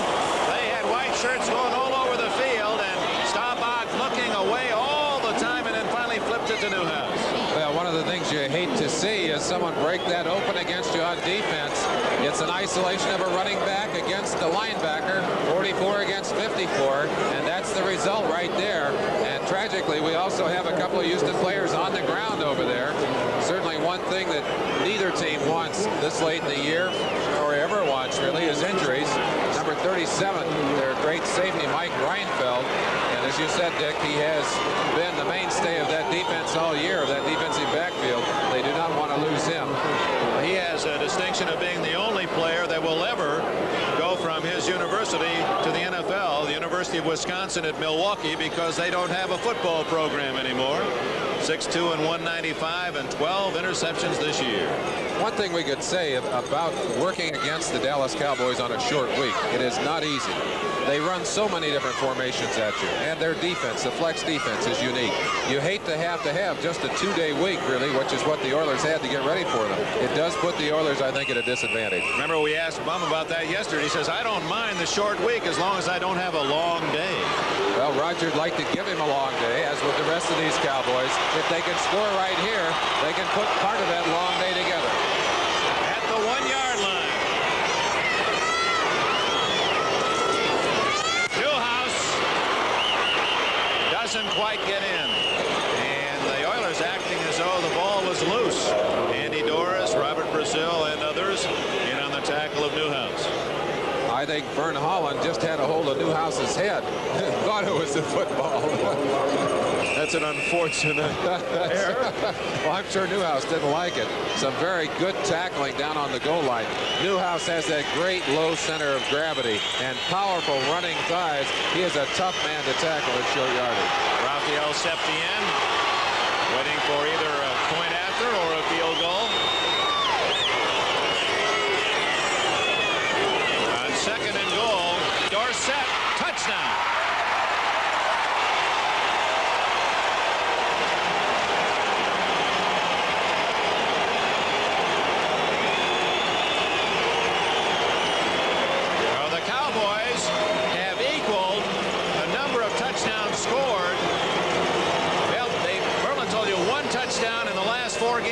first 3 quarters. A total of 1 touchdown. They've scored 3 times in the first half today. Let's look quickly at that run by Dorsett. Coming to the outside, Herb Scott, number 68, the blocker ahead of him, gets a piece of Vernon Perry right there. And although the ball is tucked up against that goal line, that's all it has to do is break the plane, and you can see it right there. 6 points, Septien going for 7. He's got it. 5 minutes and 15 seconds remaining in the first half. The Cowboys now enjoy their biggest lead. Dallas 21, Houston 10.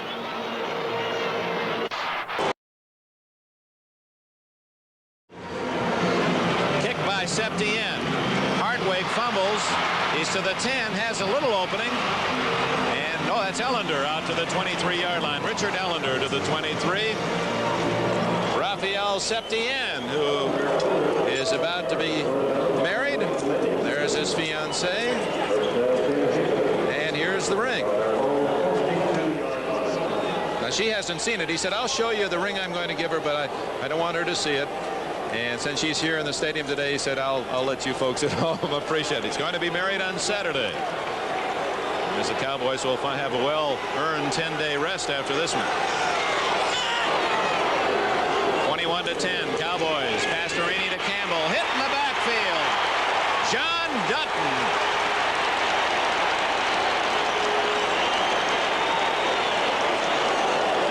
A departure, Dick, from normal Dallas strategy. They've built their team through the draft, but they went into the trade market to get big John Dutton. And if he can make plays for them like that play, he certainly will help to fill some vacant shoes, those of Too Tall Jones on the left side of that defensive line. Pastorini is 3 for 8 passing, only 28 yards. 2nd and 12. Play action. Got a man open. Castor, 45, out of bounds near midfield. The tall target, Richard Castor, the former Jet from Jackson State, has a first down for the Oilers at the 49. Let's give a little credit to Leon Gray, number 74, who kept Harvey Martin away from Pastorini. Watch it on the left side. He's going to push Harvey Martin right there beyond Pastorini. Give him time to throw that football. Castor in the open, as you said, gets the ball, pulls it down, makes a big first down. Oilers have it moving, have a little bit of time here. Let's see if they can get some points on the board. 4 minutes, 19 seconds left, first half. Campbell. Mike Hegman gets him, and he's finished off by Aaron Kyle. But it was Hegman from Tennessee State, number 58, who latched onto him initially. Ironically, Hegman replacing Thomas Henderson, and it was Henderson and Hegman who collaborated on that unusual play in the Super Bowl where Henderson stripped the ball from Terry Bradshaw. Hegman went 25 yards for a Dallas touchdown, and now it's Hegman for the man who's now departed the ranks of the Cowboys. Hollywood Henderson is gone. Bruce Thornton and Dave Stalls have gone into that defensive lineup, give them a little more pass rushing pressure as they anticipate the throw from Dan Pastorini. Trap, and it's Wilson up the middle, and the big guy from Maryland is inside the 45 before Stalls from Northern Colorado, and Randy Hughes, the safety from Oklahoma, can make the tackle. Wilson carries the ball rarely, has 237 yards rushing this year. He's from Maryland. He was a college blocking back, and basically that's his role with the Oilers. Earl Campbell is coming off the field as they replace both of the offensive backs. Richard Castor came off too. He doesn't know what the play is, so he lines up wide left. Pastorini laudable in this situation. Make sure they know it. 3rd and 4. Mike Renfro, a first down. Renfro, and a famous NFL name. His dad, Ray Renfro, outstanding wide receiver with the Cleveland Browns, and his dad was a former assistant coach here in Dallas. So Mike was a Cowboy fan and a Browns fan, and they asked him who was his favorite. He said, oh, no doubt about that, the man. I love to watch the man, and that was Jim Brown with the Cleveland Browns. First down for the Oilers at the 38-yard line. Renfro left, tight formation. Wilson in motion, and Campbell sweeping left. running by Campbell to the 30-yard line. The big guy is quite a dancer. It's almost unfair to give a man that size that kind of agility and balance. Let's go down and give you the feeling of what it must look like to have Campbell running at you. Watch the cuts here. Breaks inside, gets away from a possible tackle by Hegman, right over the top of number 25, Aaron Kyle, and a shoestringer there, or he'd have had to have been ridden down from behind and would have gotten even bigger yardage. 2nd and 2. Campbell has 95 yards rushing this first half. Wilson this time on a trap picks up the first down at the Dallas 27. John Dutton made the tackle for Dallas. That brings us up close to the 2-minute warning. And Houston, interestingly, going to call a timeout here before that 2-minute warning. Well, they probably want to decide what do they want to do in this situation. This is kind of a throwaway down, Dick. I'm sure Pastorini over to talk to Bum Phillips and to the offensive coordinators of that Houston offense. Merlin looking ahead to Sunday after you come back. I hate to have been in their practices with Chuck Noll during this week of practice. Indeed, that should be the game of the week. Earl Campbell, big hole, and he's gone to the races again. Oh, and I like that touch. Just lay the ball down. Almost as simple as the run. And a man had a shot at him, and he ran through that tackle as if it was made of feathers. Landry himself said it. He said that man is awesome. He's unbelievable. He can do it all. And he just did part of it here. Again, giving you the chance to feel what it must be like for those defensive backs to see 235 pounds hurtling at them. And Earl just makes it look easy on into the end zone. There it is. Is that what you do when you get a touchdown? Just set it down like an Easter egg. I like that with all the flair of the touchdown spike. That's a nice contrast.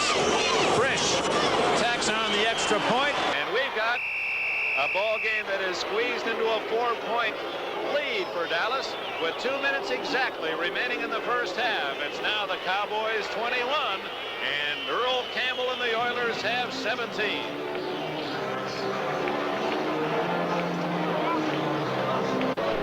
Well, the Oilers, Earl Campbell has his 2nd touchdown as the Houston club goes 77 yards in 8 plays. Campbell already over the 100-yard mark in the first half. He has 122 yards. And great for all of us here at NBC to be at Texas Stadium, Tex Rams sports edifice here in Irving, Texas. And we wish you all a very happy holiday.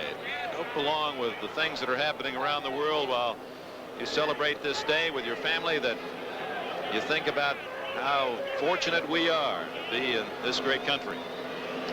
And this tradition, part of Thanksgiving, of course, the play of the big football game, usually between the 2 local high school rivals, and now including, of course, the NFL clubs. Ron Springs at the 7. 20. And he's out to the 33-yard line, a crack in the Houston door, and Springs shot through it. At halftime, NFL 79. Mike Adamle with us here in Irving, Texas. Brian Gumbel. Boy, he was running around today between the parade and back in the studios in New York. Brian, Earl Campbell are the leading rushers in the nation today. Maybe that's how he stays so thin. Well, at the 34, wouldn't you know it? That's Earl Campbell's number. It's kind of, we've seen a lot of that today. Dallas has a minute 55 to add to the 21-17 lead out of the spread. Preston Pearson is in at one of the wings. Sabat hits Pearson, and he wiggles free and gets a couple of more out to the 44 before Greg Bingham from Purdue can make the tackle. Bingham, number 54, said he almost went to Notre Dame, was recruited by the Irish as a tight end, but then Notre Dame had a chance to get a guy named Dave Casper. So Bingham said, I found myself going to Purdue. He's a fine linebacker, has led this team in tackles for 6 years and is leading them again this year. Staubach again out of the spread, dumps it off to Dorsett at the 40, a beautiful move at the 50. He's at the 40, still on his feet to the 39.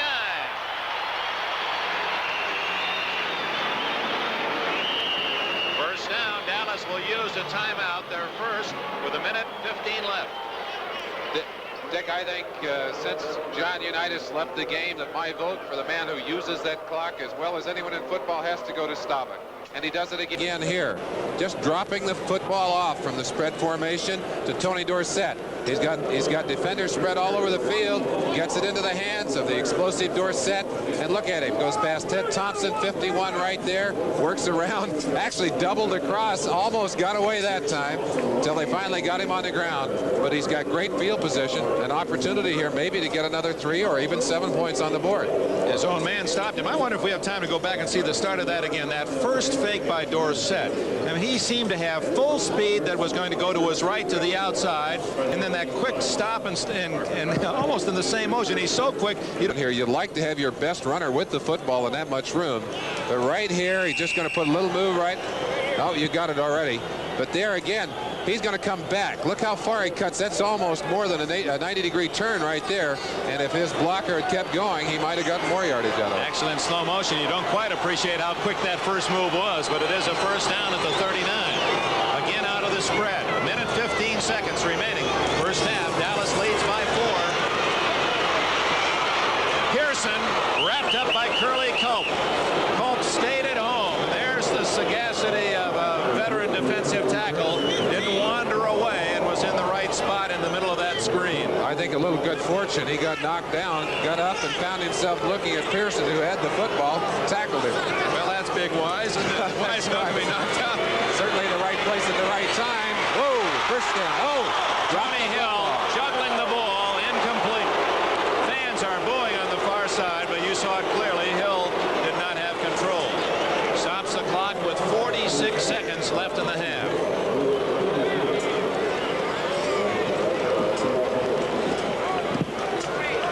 Roger Staubach, certainly amazing in the way he can throw that football so accurately. I'll tell you, Dick, Roger Staubach did lengthen or shorten, I take it back, shorten a few of my seasons over the years with that kind of throw. They'd like to put a few more points on the board before they go in at halftime. Give the Cowboys an even wider edge than they have over the Oilers.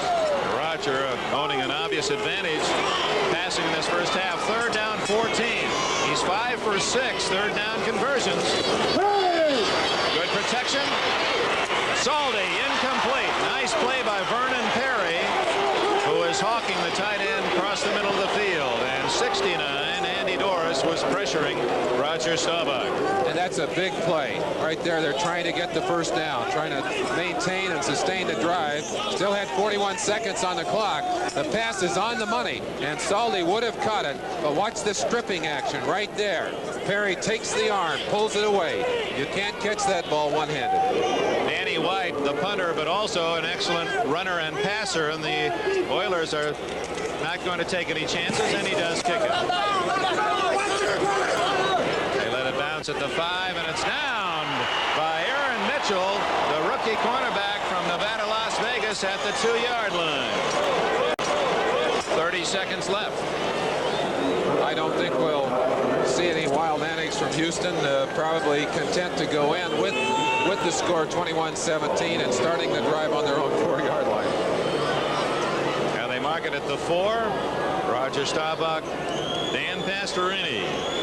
Pastorini, a comment by Mike Barber, his tight end, in jest till he said, you fellas always talking about Craig Morton being one of the slowest quarterbacks, the least mobile. He said, Pastorini is so slow. When he was a kid, his mother made dinner at 6 and called Dan at 5:30 to make sure he got there. That's unkind. Guido Merkins in motion, playing the wide receiver, and it's Campbell protecting the football out to the 5-yard line. I'm going to give you a quiz, Merlin. Who is the only NFL quarterback, listed quarterback, to catch a touchdown pass in the NFL this year? We'll let you think about that. We'll give you a hint. He caught it against the Pittsburgh Steelers. A quarterback who has caught a touchdown pass. I know the answer. I'm going to let you. I'll let our fans at home think about it for a second. Final seconds and the end of an outstanding, entertaining first half. Dallas leading 21-17. The answer is Guido Merkins. That's right. Number 12, Guido Merkins, listed as the third-string quarterback. There he is. He's also first into the locker room. He caught a touchdown, his only catch of the year. Holman takes it at the 2. The veteran at the 15. to the 27-yard line. Almost lost the football as Aaron Mitchell, number 34, made the tackle for Dallas. The first half statistics. Very impressive. We saw a lot of offense, Merlin. I think the most impressive thing may be the fact that we've seen 472 yards of offense collectively. It has been an offensive explosion. And look at the numbers on the Dallas side. 14 for 17 passing for Staubach. And of course, the big number on the Oilers side, 200 yards rushing. Boy, those are big numbers. Let's see if they can sustain. If they can, this is going to be a great offensive side of the game. Great offensive game, both sides. Campbell, who had 122 yards rushing and 2 long touchdowns in the first half, gets the first call to open this second half, and he's out to about the 33-yard line, where it'll be 2nd down and 6. Larry Cole made the tackle. Earl Campbell in only his 2nd season, and I'm sure for many of the tacklers around the NFL, it feels as if he's been here for a career. I liked Pete Wysocki, the linebacker with the Redskins, comment, tackling Earl Campbell sure does reduce your IQ. He'll pound on you.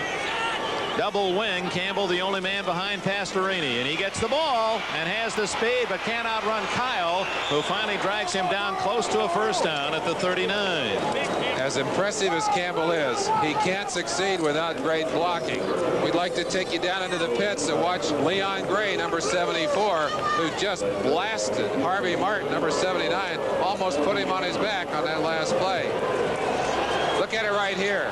Number 79, Harvey Martin, but that's number 74, Leon Gray, taking an all-pro back and almost parking him in his own defensive backfield. That's some fine offensive thrust from the offensive line. And did you see Campbell? Kyle hit him 6 yards before Campbell went down.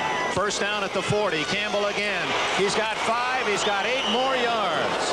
Earl Campbell celebrating his own Thanksgiving as he's devouring that Dallas defense. Let's go down on field level. Again, we'll show you the awesome power and quickness right there. The ability to cut behind those blocks, take the smallest gap. Not much room there, but enough for Earl Campbell. Gets it all the way down to the 48-yard line. 2nd and 2. Renfro and Merkins are the wide receivers on the wings. Merkins in motion. On 2nd and 2, Campbell, first down, and look at him. Burrow underneath the pile to the 47 of Dallas. Oh, we had a little correction on our quiz. Guido Merkins is not the only listed quarterback who has caught a touchdown pass. We'll give you that information in a moment as Harvey Martin being driven down the field there. That's actually 76, Larry Bethea, too, as Martin shot quickly up the field, opened a little bit of a space. Bethea driven off the ball, and Earl Campbell submarined that time. It looked like he just dove about 2 inches off the ground, made the first down yardage. That'll be 1st and 10. Something happened over here. What are they doing, Dick? I think they need another football or the chain gang. They're motion for someone to get out of the way. Well, anyway, to update, Guido Merkins, who is listed as the 3rd-string quarterback for the Oilers, has caught a touchdown pass, but he's not the only one. Our friend Bob Carney is called from Miami. Bob Carney wanted to correct you, Dick. Actually, Hardy, who plays tight end for them, has also the number 4 quarterback, has 3 touchdowns on the year, and has a couple of snaps at quarterback. So Bruce Hardy is ahead of Guido Merkins in the quarterback touchdown department. Well, thanks to Bob for calling in. Bruce Hardy. Merkins in motion on first down. A pump fake to Merkins. Pastorini wide open. Renfro at the 20. He got a block from the official and goes in for a touchdown. Renfro used the official as a screen and scores. A double fake, and then the throw to Renfro left alone. Pastorini to Renfro.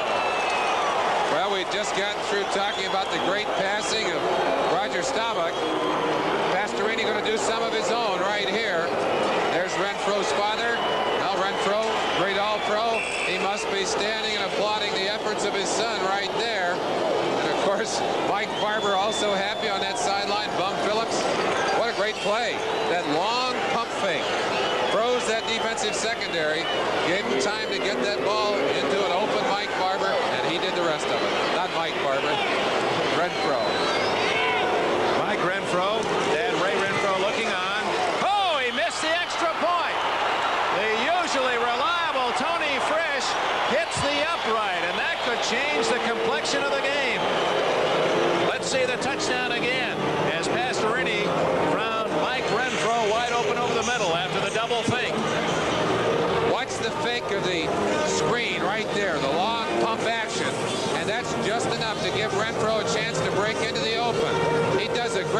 watch the official now on the side of the screen. Left side of the screen. Renfro cuts back behind. Gets a chance then to get into the end zone.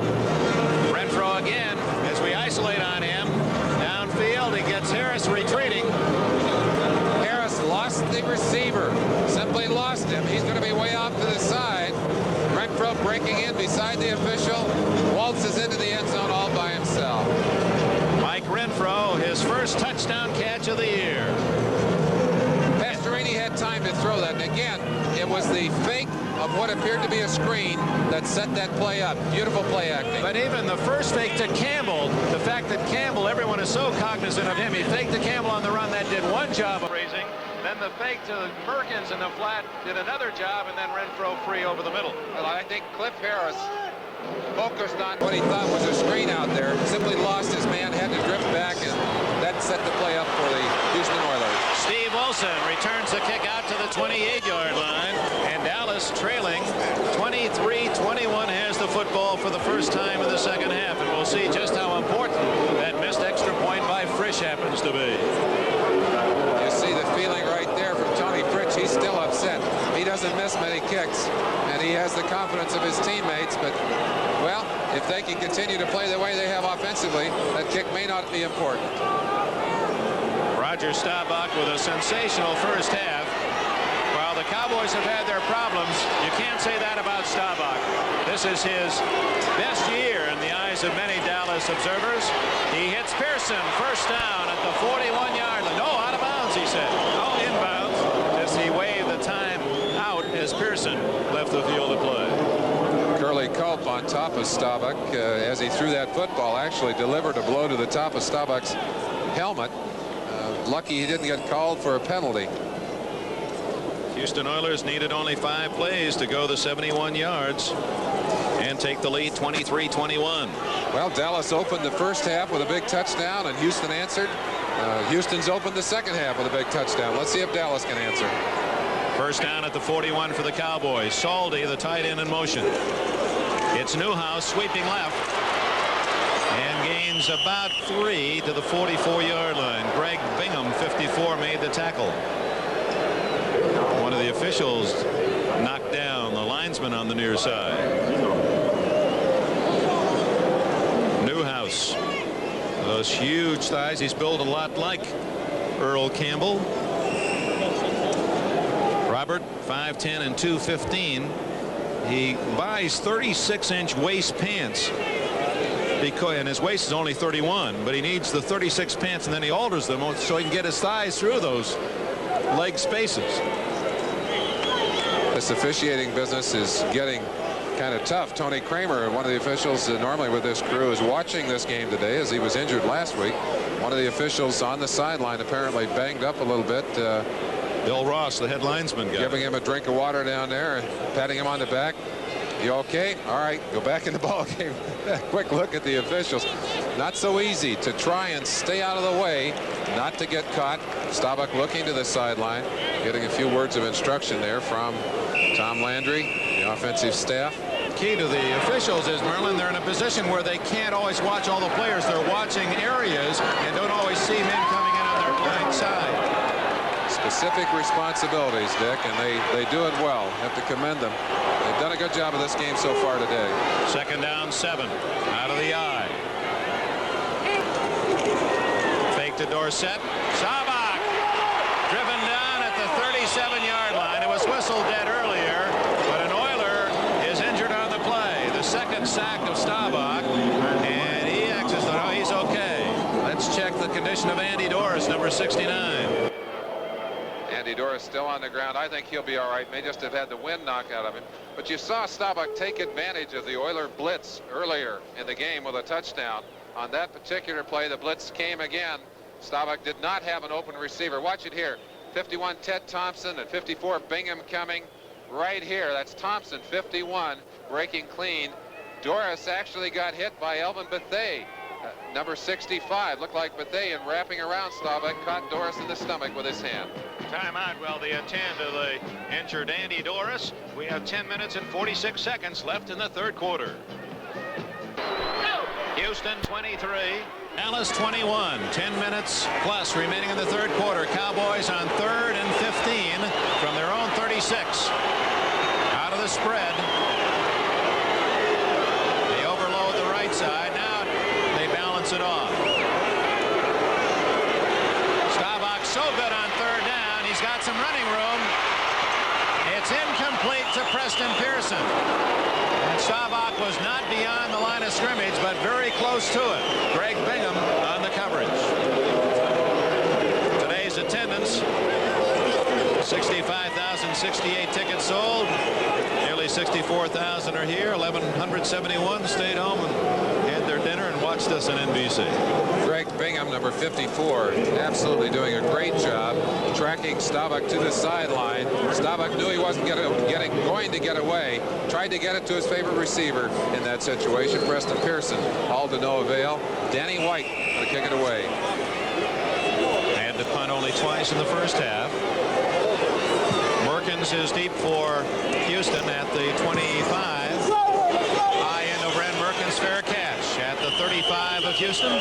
So the Oilers get good field position. White looked as if he had thoughts about possibly doing something other than punting. Timeout, 10 minutes, 10 seconds left in the third quarter here in Irving, Texas, where the Oilers from the South lead the hometown Cowboys by 2. Well, our crack team of producers for Sports World say this may be the top show of the year coming up Saturday. Hope you'll watch it. Figure skating, weightlifting from Leningrad, legends of bowling. It's a delightful show. We hope you'll gather around with the family. 4 o'clock on Saturday. Oilers ball with a lead, 23-21. Middle of the third quarter here in Irving, Texas. Earl Campbell plowing out another 5 to the 40-yard line. So the flag! He's gone! You Trozianian! Campbell, who has acquired the rights, the Oilers acquired from Tampa Bay for tight end Jimmy Giles and 3 draft picks. Cliff Harris made that last stop. What a day for Campbell already, and there's still almost 10 minutes left in the third quarter. One of the other teams that talked to Tampa Bay about those rights was the Dallas Cowboys. Can you imagine Campbell and Dorsett in the same backfield? That's frightening. Campbell again. No gain. They were waiting for him that time. Larry Cole, 63, and Mike Hagman, 58, collaborated on the stop. Campbell with 2 touchdowns today, Merlin, is now just 1 away from the Houston record set by Billy Groman back in 1961. 18 for Groman, and he's just 2 away from the NFL record for rushing touchdowns. Jimmy Taylor had 19 back in 62, so Campbell is on a record course. Earl coming out of the game as they send Rob Carpenter in. Pastorini probably to pass as he spreads everyone. Got his receivers all over the field. 3rd and 5 from the 40. Good protection. Complete to Barber. He fumbles. Was he down? Yes. Cowboys have the ball, but that scramble to no avail. First down at the 50. Barber was down. We pause briefly for station identification. This is the NBC Television Network. Live interviews after the game with Bill Worrell. Dick Enberg with Merlin Olsen. Rob Carpenter, 26, not Barber, 86, made that reception out of the backfield. It gives Houston a first down. Ball dissected by the 50-yard line. Tom Landry's Cowboys have lost 3 of 4, and they admit they should be 4 straight defeats. They pulled one out against the Giants, and they trail Houston today 23-21. Campbell cutting back inside, carrying tacklers to the 44 for 6 yards. When Dallas has been able to stop Campbell, they usually have forced him to turn toward the sideline, which really takes his momentum away from him. And they've made some good stops on him when they've done that. He turned back up the field on that one and just literally bulldozed 2 or 3 of the Cowboys, made an extra 3 or 4 yards before he finally hit the turf. A.O. Bum Phillips got that nickname from a younger sister who couldn't say brother. It came out Bumble, and short for Bumble was Bum. 2nd down 4. Campbell again. Did he fumble or did he just slip away? He slipped away to the 40 and close to a first down. He looked as if he was stopped. He just simply hit the pile, kept his balance, made another stab at it, and it looks like he picked up the first down, Dick. They run a formation with Campbell being the lone back. They would call it an ace formation. Put two wings up on the outside. A lot of teams wouldn't be able to run out of that formation. They need the blocking of a back. But number 34, Earl Campbell, can run from it. He makes big gains from it, and it forces some spreading of the defense. Now there's his belt buckle, 34. Looks like a heavyweight championship belt. And they figure that when he has that ball, he's a champ. First down at the Dallas 40. Again, double wing, give to Campbell. He gets about 4 yards. It'll be 2nd and 6. Larry Cole spearheaded the defensive charge. You know, the nice thing, you hear good things about players, and I like Bum Phillips' comment, Merlin, last year after Campbell is a Rookie of the Year and the NFL rushing champion, won 30 pro awards. But Bum said, what I remember most was Earl's team play. Well, I think I said earlier, and I would like to say it again. I think the special thing to underline in describing Earl Campbell is that he is unselfish, and that is difficult for a superstar to do when he is getting as much acclaim as Campbell has been getting. Some have not carried it quite so well. 2nd and 6 at the 36. Campbell. And they finally are able to wrestle him down at the 33, where it'll be 3rd down and 3. And in fact, part of the now departed Thomas Henderson's problems were that he did not handle his notoriety quite as well as this man, Earl Campbell, who gets up slowly, but we've seen him do that before. That's going to take an 8 count before he goes back and starts jabbing again. Well, he's had a lot of work today. He did come into this game relatively rested. He only played a half last week against Cincinnati. Dallas would have liked to see him go the whole game against Cincinnati. He only carried about, 18, 19 times in the game for over 100 yards. They're in 4-down territory. This time it's Tim Wilson, the only back behind Pastorini, and Wilson does not get the first down. He gets a yard. It'll be 4th and 2. So Houston taking Campbell out, and perhaps Bum Phillips hoping to give the Cowboys a look that they'd throw the ball. Did not, and the Cowboys were ready. Cole, Brunig, Harris all in on the stop. Bum Phillips making his decision on the sideline, apparently to go for it. Well, when you've got a tool like Earl Campbell, and he is a short yardage tool, on 3rd and 1 to 3, he's averaged over 5 yards a carry. That is one of the most unbelievable stats I have ever seen in short yardage carry. This is a momentum play. If Dallas stops Houston, they can get some force of their own. 4th and 2. Campbell fumbles. Dallas will take over on downs. You saw the official motion. Houston recovered. It doesn't matter. Dallas gets the ball on downs.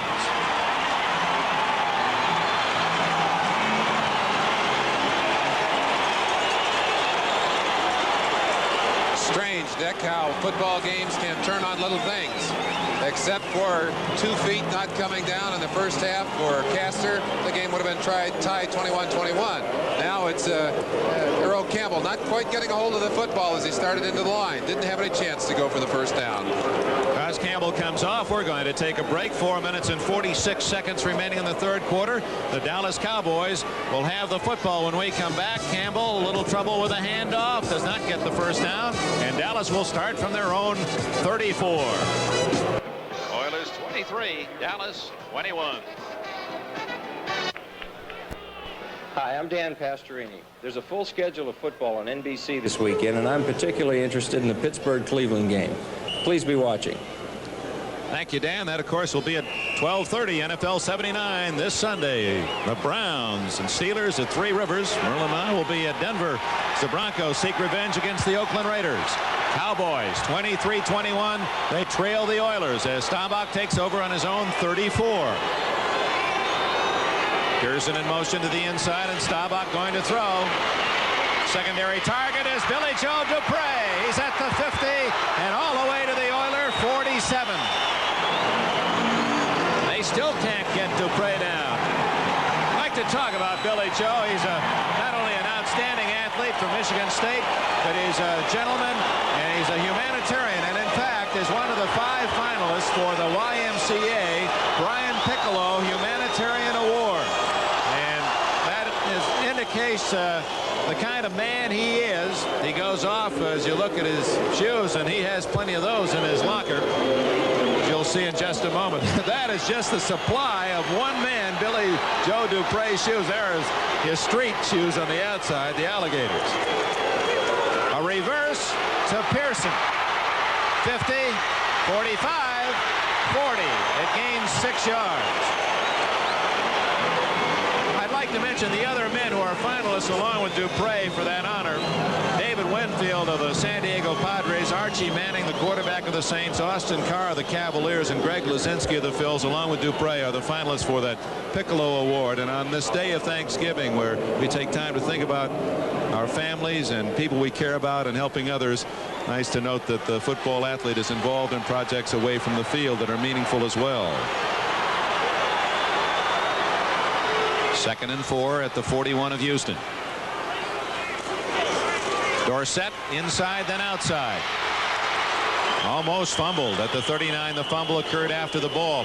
And while we're on that topic of contributing to the others, he'd never say it, but Merlin Olsen, involved in the multiple sclerosis drives and key member of efforts in Los Angeles. He flew without sleep the other night to get here to Dallas after a big MS dinner of the Seattle Seahawks up in the Seattle area, and I commend you for the time you spend away, and I know that you've met a lot of good friends who also are contributing to that cause. Thank you, Dick. I think one of the nice thing about athletes, one of the nice things that we see in other cities too, they are willing to give something back.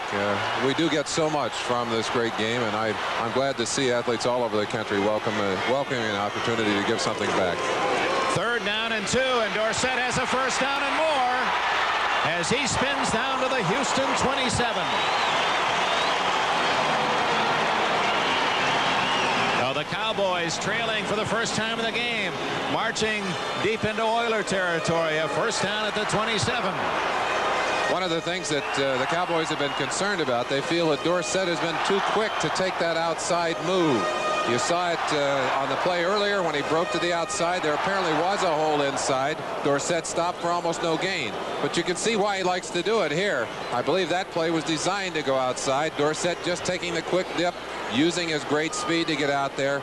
33, J.C. Wilson. 32, Vernon Perry, actually, finally brought him down. Boy, Niehaus, a terrific block right on the corner to help Dorsett. And Newhouse unable to gain his footing. He may have to go into Billy Joe's locker and get him some more suction. One of the things that happens on this turf, Dick, once it gets wet, the sun doesn't get in here. And this turf will stay wet for the rest of the year until the heat of summer. And this field has been wet a couple of times this year. As it gets cooler, the moisture comes to the surface. It does tend to get a little bit slippery. Of course, the fans are protected by the roof, but the opening, larger than the size of the field itself, allows the elements to figure. 2nd down, 13. Staubach with a hot hand under a blitz. Good call to Dorsett, but he goes down. He was not down by the impetus of a tackler, and now he is. Actually went down without being touched by an Oiler. That was a play that had possible touchdown written on it, because Staubach with the Oilers on a blitz had nothing but blockers and Dorsett upfield and one Oiler. Just a great play and a great call. Staubach doing a good job of play acting, sucked everybody in. They put great pressure on him, but they opened up for the middle screen, and had it not been, watch Culp. Get an idea. Culp he's sold. He believes that this is a pass. Breaking clean. Look at it. A blitz. Again, a perfect time to have that play called. Culp forced the ball a little high, and it was number 52, Robert Brazil, that made the big stopping play in there. Cowboys in a spread. 3rd down and 19 from the 36. Saldi has the catch at the 27, but that just gets the Cowboys back to the original line of scrimmage on this sequence of plays. So it's 4th down and 10.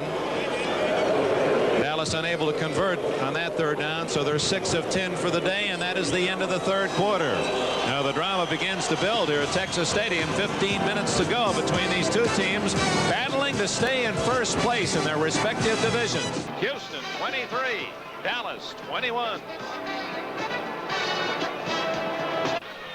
Indeed, no place like home. And from Texas Stadium, Dick Enberg with Merlin Olsen. We open the fourth quarter on a play that may decide the lead. The Oilers 23, Dallas 21, but Rafael Septien, who has connected only once in that 40 to 49-yard range, although he has kicked 2 outside 50, will try a 44-yard attempt out of Danny White's hold. This for the lead.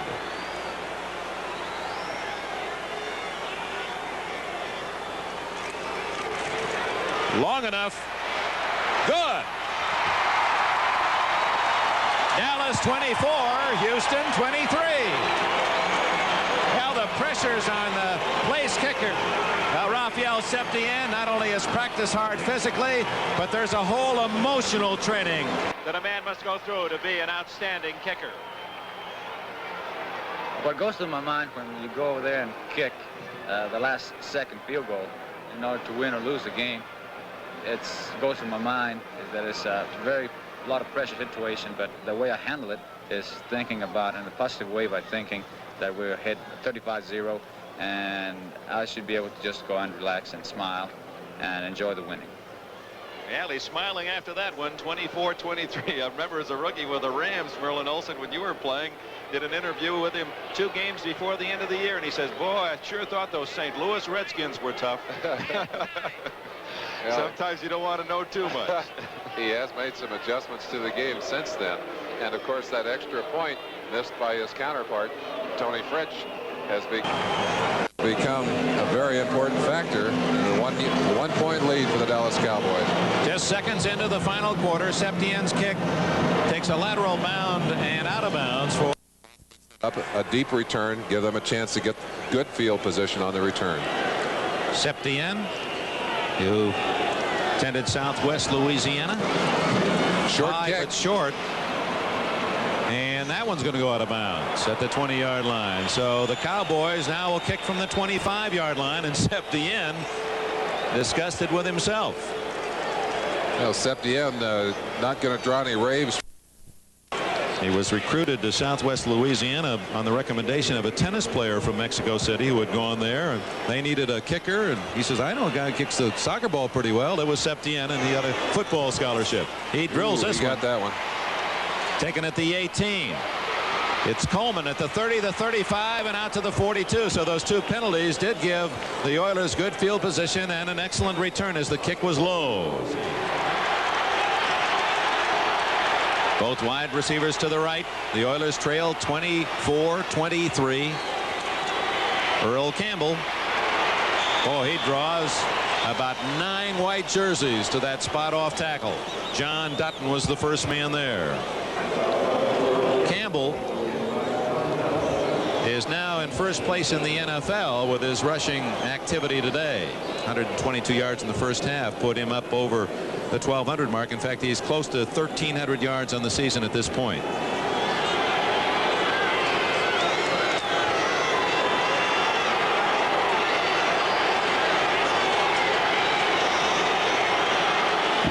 Second down 8. Wide receivers to the left. Ken Burrows back in the game. Campbell breaks a tackle, breaks another tackle. Well, he turned a no gain into 3, and had he broken one more, he had no one else left downfield. One of the unique things about Earl Campbell is his body lean as he runs. You'll hear him talk about stay low to the ground. Watch Earl Campbell. Comes in, takes a hit from Larry Bethea right there, number 76, and is so low that Bethea just can't grab a hold of him. Comes out of that one, and it's the 3rd man. Bounces off a second. It was finally the 3rd man after slowing down. They got him to the ground. From the perspective of 53, Bob Brunig, watch him trying to fight the blockers. 76, Morris Towns drives him back, and he might say, thank goodness I didn't have to get my head on Earl Campbell. Injured Ed Fisher leaves the field, the right guard for the Oilers, as we take a break. 13:38 remaining. The Oilers trail by 1. George Rayner, number 64, back from the injured list, has replaced Ed Fisher. At right guard, Key 3rd and 4 from the 47 for Houston. Fake to Campbell. Pastorini has his arm hit, and it's incomplete. Aaron Kyle closest to the ball. It was Larry Cole, 63, who deflected the pass, hitting the arm of Pastorini. Harvey Martin was in on the play as well, and the Cowboy fans are on their feet. Let's take a quick look at George Rayner, number 64. His first snap, as you said, since returning. Difficult to come right off the bench. Step in against a man who's warm. Larry Cole simply gets by him here, lifts him up, and gets the shot right there on Pastorini. Takes the blow on that arm, and you got to believe that some concern as to whether Pastorini may have been bounced hard enough to hurt that arm again. We'll give you that Olympic address right after this kick by Parsley. Wilson and Manning are deep. Parsley hits another beauty. Wilson's going to let it go, and it goes into the end zone. You saw Manning say, let it go, and it does. First down at the 20 for the Cowboys. Dallas with a lead, 24-23, with 13 minutes remaining in this Thanksgiving football treat from Irving, Texas. And some of the folks are digging into the pumpkin pie right now. Ooh, a little whipped cream on top. Don't say that, Dick. You're making me hungry. Newhouse, the only back behind Staubach, and now Dorsett shifts with him. Staubach on first down to throw. Going long for Hill. Well covered. Who's got it? Houston, 33-yard line. J.C. Wilson, who was a roommate and friend of Tony Dorsett at Pittsburgh. So the Oilers continue the takeaway. They lead the AFC a +15, and there are 3 more today and have not given it up. I really don't understand that play. Roger put that ball in the air. It was up there all day. Maybe he just figured that Hill would go up and out muscle the defender. But Wilson does a great job of just grabbing that football, bringing it down. Hill wanted to go for the double reception rule, which would give the ball to the offense. The official there ruled that the defender had taken control of the ball first. Number 33 will be credited with an interception, and Houston has the football. Renfro in motion, first down throw by Pastorini to Renfro, incomplete at the 43-yard line. Well, the pass did serve almost the same purpose as a kick. But it does give the Oilers the ball back immediately, and with plenty of time, 12:49 left, a 1-point game, 24-23 Cowboys. J.C. Wilson, good-looking guy. He had on his black cowboy hat last night. He and that big smile. You were telling them some stories about the first black cowboy. It's kind of interesting. I don't know if that was fact or fiction, but I'm telling him the truth. Telling him the truth about a bulldogger who used to bite the ear or the lip of those steers when he took them down. That'd be at least 15 yards in this game. Campbell out to the 35-yard line, where it'll be 3rd down and 8, and the Cowboy fans are spurring on that defense. There's JC in his black outfit. He looks like he's ready to ride the range. Ken Burrow in the lineup. We haven't seen Barber since his injury, and the Oilers have been hurt today at that receiving corps with some injuries. I'm sure have limited it to some degree the kinds of things that Pastorini has been able to do out on the field. Burrow comes limping out now, even though it's a pass situation. Ronnie Coleman is playing the slot left. Outside your picture, far left, is Richard Castor with Renfro to the right. 3rd and 8 from the 35. Pressure's on. Pastorini guns it and completes it. What a throw by Pastorini to Barber. Mike Barber, the tight end, back in there. And from a crowd, Pastorini shoots a dart. Well, we said we hadn't seen much of Barber, but he is definitely well and alive. Pastorini stepping up, eluding a tremendous rush. Bethea, number 76, has a shot. Martin gets a piece. Pastorini zips it right there just in time. The ball thrown to Barber, who had 2 safeties draped all over him. Completion, rather remarkable at both ends. Good pass, great reception. Let's see if Houston can capitalize, keep that ball moving. Boy, the offensive caliber of play today has been superb. Campbell. Oh. He had a head of steam. That is a punishing run, not a punishing tackle. That punishes the defense. He does get your attention. From the end zone, you might get an appreciation for the force with which Campbell hit the line of scrimmage. That looked like Canadian football. He looked like he had a full head of steam. Watch him as he rounds off and comes back up the inside. They closed the hole. They didn't even slow him down. He went 4 or 5 yards with all those bodies stacked on top of him. 2nd and 4 at the Dallas 48. 10 minutes, 45 seconds left. Houston with the ball, trails by 1. Wilson on a trap. Close to the first down. I believe he has it inside the 30 to check at the 44 of Dallas. John Dutton and Larry Cole made the tackle on that left side, a new left side of the Dallas line with Dutton starting for the first time and Cole in a tackle. They played well today. They have played well. On that particular play, if you wonder why there was a little room inside, they faked outside to Campbell first. I don't blame people for leaning that direction.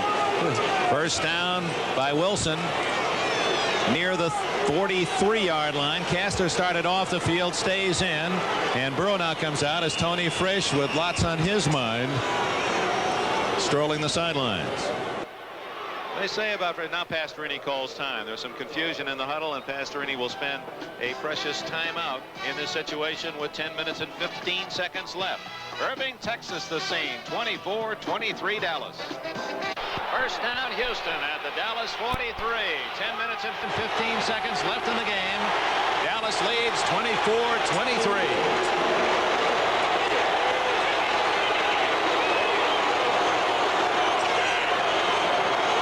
Wilson in motion. Campbell with the ball. Oh, almost fumbled. And he still picks up a couple of yards. Campbell with those 2 yards now has unofficially 182 today. That's the best rushing performance by any AFC back, bettering Campbell's own mark, 166 yards against the Redskins on opening day. And Campbell now is only 15 yards shy of the best game in the NFL this year. That by Wilbert Montgomery of Philadelphia, 197 versus the Browns. So Campbell, this is just not an ordinary day you're watching, folks. He's having a big afternoon and on his way to the best of the NFL year. Campbell again, cracking to the 39. Oh, he's paying the price. Every time he has the ball, he gets hit from every direction. Bruning, first man to get there, 53.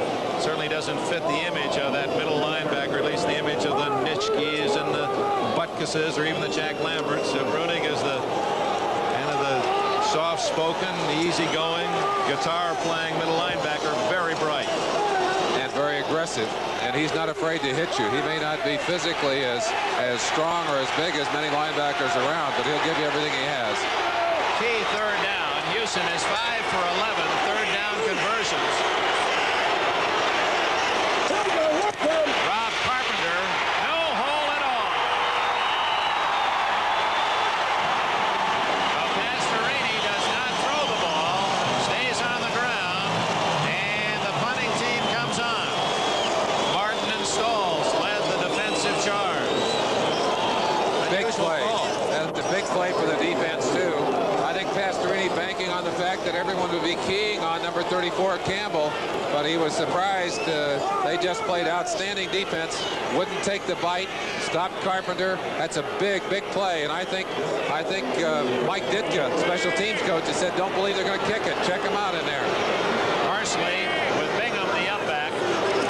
Manning and Wilson lead the games for the corner.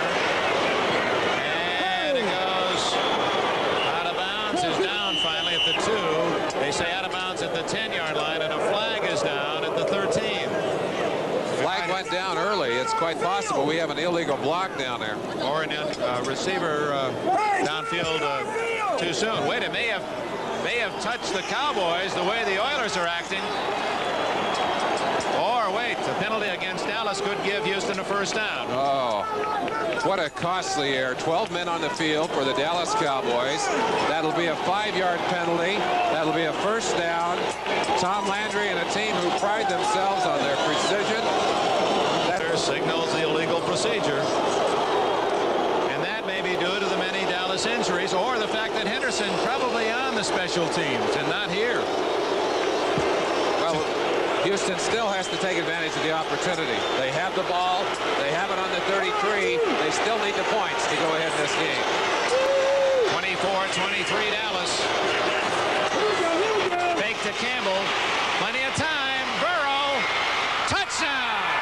Ken Burrow. And all of a sudden, there are a lot of Oiler fans here.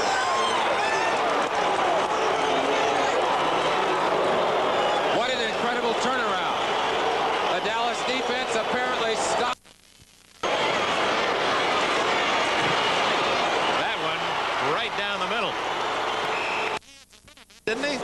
to show you this pass. The fake right there to Campbell held it, but watch Burrow. You'll just see him stop briefly right here. Just kind of hung in the air and then broke away. Quickly again, another shot of Ken Burrow, and maybe you can see how he forced.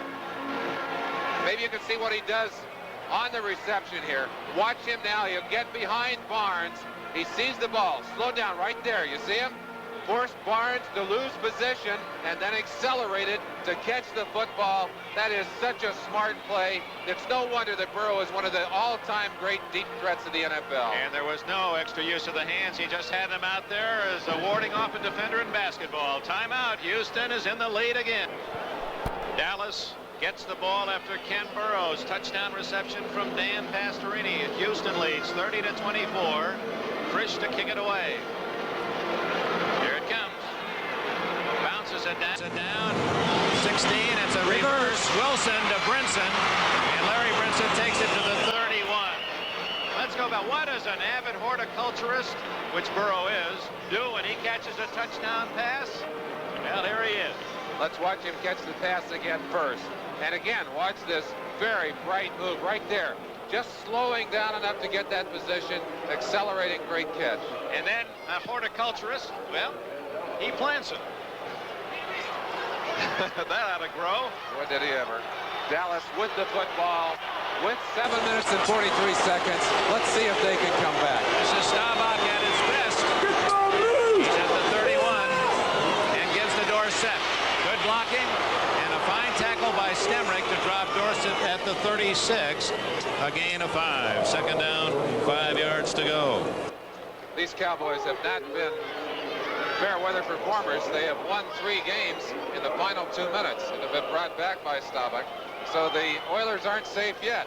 That 6-point lead is less than a touchdown. And boy, I'd say that extra point still kind of looms up there as a critical factor in this ball game. Larry Cole. Joe Palooka, they called him when he first came to the big leagues from the University of Hawaii. The throw is complete to Dorsett, breaks a tackle and gets the first down at the 46.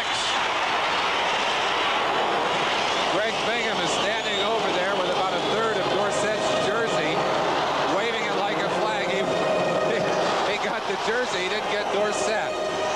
Again, Staubach looking away, quickly back, trying to isolate Dorsett. Watch it right there. There you see it. Took about half the jersey, did not get Dorsett. Ted Washington did, but not until Dorsett has a first down out of the Dallas 46. Plenty of time, 6.5 minutes left. This may come down to who gets the ball last. Dorsett in motion. Newhouse running gingerly, I thought. Merlin, he still has been bothered by that muscle injury in the leg. Then it became they examined after a couple of weeks a stress fracture, and for the last 2 years, Newhouse really hasn't had healthy legs under him. You see how close the Oiler decisions have been this year. They too have come from behind to win in the final seconds. We have 2 teams that will play it all the way to the wire. I'm afraid we may delay a few holiday dinners if things keep going the way they're going. At least the digestive process of some of these fans in the state of Texas. 2nd and 7. Staubach, his back's in the pattern. Pearson, first down at the Houston 36. The official motioning that he was inbounds, which was an unusual call. The clock is running, but I don't see how he could call. Continue to run. Now down to 5 minutes. Under 5. First down. Dallas trails by 6. Newhouse behind Scott. Bingham from behind drags him down. Bingham has played another big game. A native of Chicago and operates a chain of car washes, does Greg? And he was chasing Newhouse and brings him down at the 33 after a gain of 3. Clock ticking away down to 4:28, 4:27. Lots of pressure here on the defensive team for the Houston Oilers. They would love to come up with that football. Or at least force Dallas into just a field goal. Staubach intercepted twice. Only 2 of his passes, 2 of 24, have hit the ground. Dorsett hit in the backfield. That play slow getting off. And it was because of good defensive penetration by Andy Doris. the 7-year veteran of New Mexico State. Works in the New Orleans Police Department in the offseason. Used to play with the Saints. Made a big defensive play, and it's now at the 36-yard line, 3rd and 10.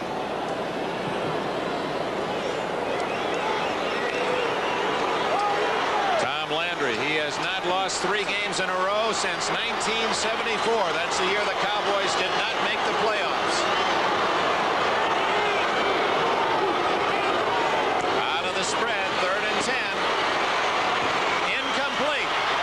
Little too low for Jay Salty. And now on 4th down, Landry has his toughest decision of this game. Houston Oilers coming up with a big play defensively. I think that's the worst pass we've seen Roger throw all day, except maybe for the one he threw when he was going to the ground. And the first time we've seen him throw badly when he did not have pressure. Dorsett comes in as Pearson also in. Septien will not have a field goal chance. The Cowboys with 3.5 minutes are going for it.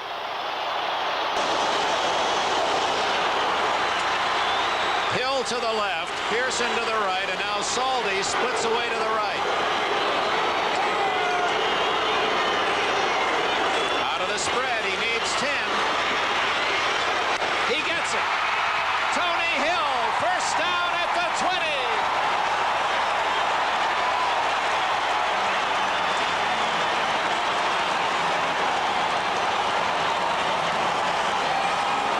They say that Tom Landry is an unemotional coach. Watch him right here. There it is. He knows that that one's going to be caught. The drive is alive on the 20-yard line. Staubach in control. They want that touchdown. Boy, at Staubach, 3rd down or 4th down conversions. Is he tough? At the 20 of Houston. 2 minutes and 40 seconds left. Dallas trails by 6. Dorsett. As he hit at the 19-yard line. Andy Doors, Greg Bingham, Robert Brazil all in on the stop as the clock ticks down toward the 2-minute warning. Dallas may get one play off before the official 2-minute warning. So for the Oilers, should Dallas drive in to score, they won't have much time to come back themselves. And the missed extra point does loom bigger and bigger. Big defensive play. Great pursuit along the line. They tried to cut back, but the Oilers would not allow it. 2nd, 9.5. They're not going to get a playoff. No. They're not even going to take the play. They don't take a play. They let 26 seconds click off the clock. There's the official 2-minute timeout. 2 minutes left in this on a Thanksgiving evening now in the Dallas area. The score, the Houston Oilers 30, the Dallas Cowboys 24.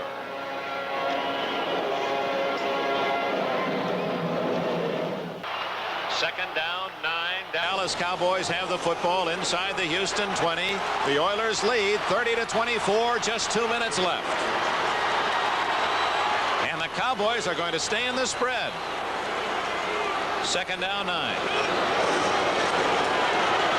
Good protection. Almost intercepted, then almost caught by Dorsett. It was number 51, Ted Thompson from SMU. He played his college football right here in the Dallas area, who almost picked it off. Thompson did a good job of reading the quarterback on that play. Came across high in the air, had his fingers on the football. The Houston defense has inserted Ken Kennard, number 71, in place of Curly Culp. Kennard, a better pass rusher if Culp is tired, and certainly one of the stars, young stars of this team. They need to get more pressure on Roger. He has had time to throw that football. They can't afford that. With just a minute, 56 seconds, they have got to get some pressure on him. You also saw Ted Thompson come out, and Bill Courier has replaced him. Some confusion, and timeout has been called. I don't know against whom that will be charged. Against the Dallas Cowboys, Dick. 1:56 remaining. It's Dallas with the ball deep in Houston territory, 6 points behind. A lot of nervous pacing along that Houston sidelines by the offense, Tony Frisch included. He'd like to see that defense save face for him. His missed extra point gives Dallas a chance to win it. They trail by 6. They have the football, 3rd down and 9 at the 19. Our thanks today to Joe Costanza, our statistician Doug Adams from KXAS. Blake Burns station here, NBC station in Dallas. John Nelson, Mike Weissman, and Teddy Nathanson down in the truck with those excellent pictures. Pearson to the left. Both Pearsons. Drew outside. Preston in the slot. Now Preston moves back into the backfield. In the end zone. Incomplete. Tony Hill, and that one just missed connections. I think Staubach thought he should have had. Yes, his actions tell a story. He thought he had a touchdown. There's no question that Roger felt that that could have been a completion. Watch Staubach here. Has to wait a little bit for the snap, but he has time again to throw. Put that ball on target, and let's watch. He'll tell right there. He thought it could be caught. He's not going to blame anyone, though. He's a real gentleman. He's a real champion, and he's got one more shot down there. Tom Landry, who calls the plays, and he's motioning for Staubach to come over. So the Cowboys are going to spend another timeout here. Well, they might, because even though there's 1:51 left, they have only one play to get 9 yards for a first down to sustain the drive. And the other thing this has done, Merlin, should the Cowboys succeed and score with these incomplete passes, Houston would get the ball again with time to move themselves. Tony Fritz got to be feeling better, but the pressure's still building. They made it on a big fourth down call earlier, but it's tougher down here. You're down into an area where the field is not very big, and you have a lot of defenders on your people. You don't have as far to go to the football. Tougher to pass down in this area than it is out on the field a little bit further. Staubach's going to have his hands full getting it into the end zone. I got to believe that this whole thing is built to a magnificent crescendo here in this stadium, and I don't think anybody has left here to go home. I wouldn't think so. There may be a little crispy drumsticks in some of the households. Tom Landry looks to the scoreboard. It spells out the situation. 4th and 9. 1:51 seconds left. Ron Springs and Preston Pearson behind Staubach. Not in the spread. He's under center. Incomplete, and look at that, Oilers sidelines.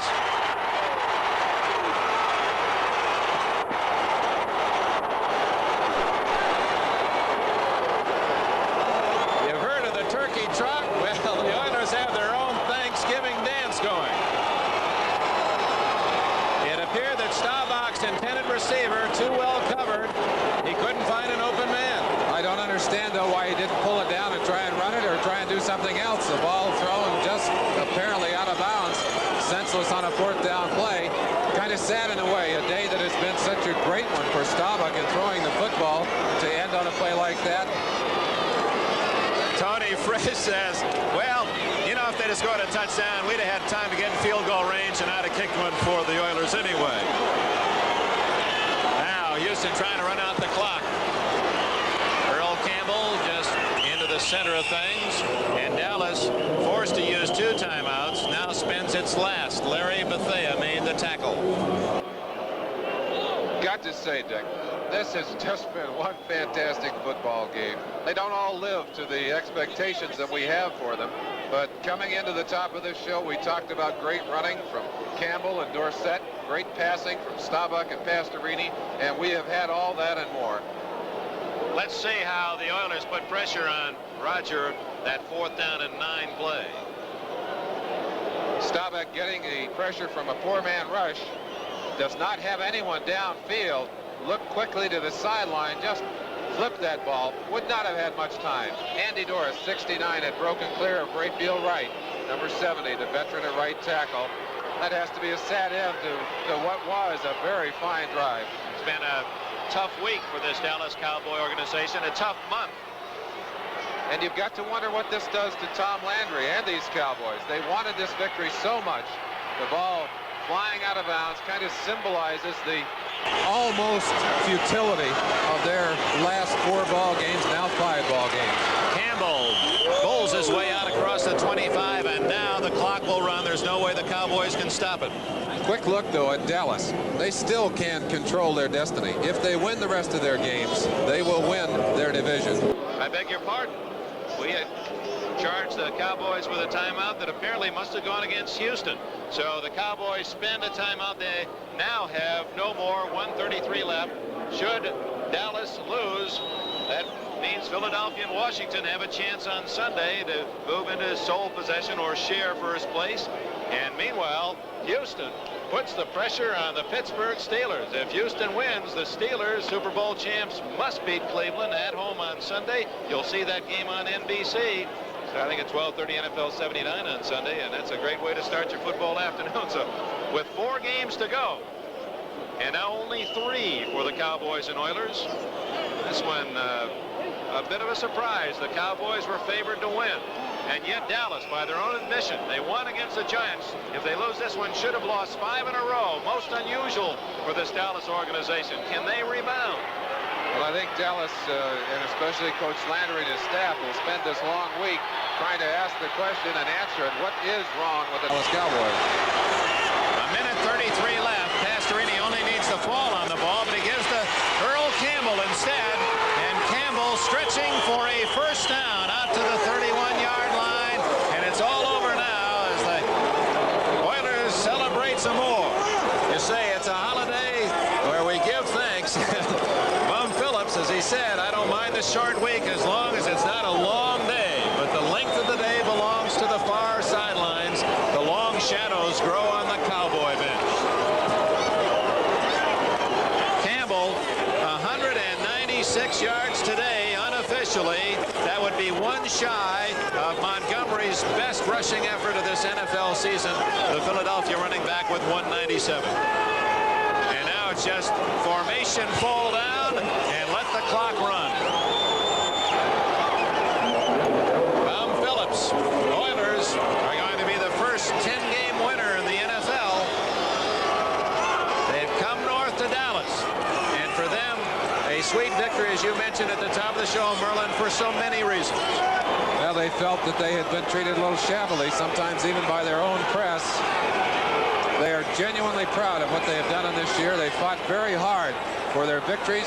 They fought hard for this victory. It did not come easily either. And it's time, perhaps, that they be recognized for their success. Bum Phillips, you got to love the man. Boy, he is absolutely unique among NFL coaches. 3, 2, 1, the final gun. Thanksgiving Day in Texas belongs to the Houston Oilers.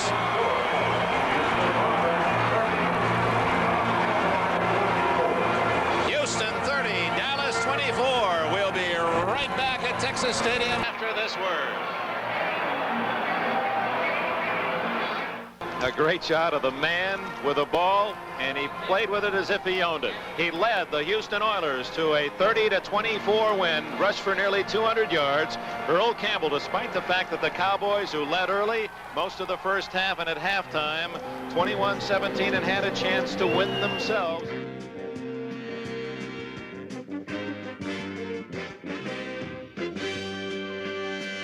Everyone knows the Dallas Cowboys have lost their last 3 games in a span of 11 days now.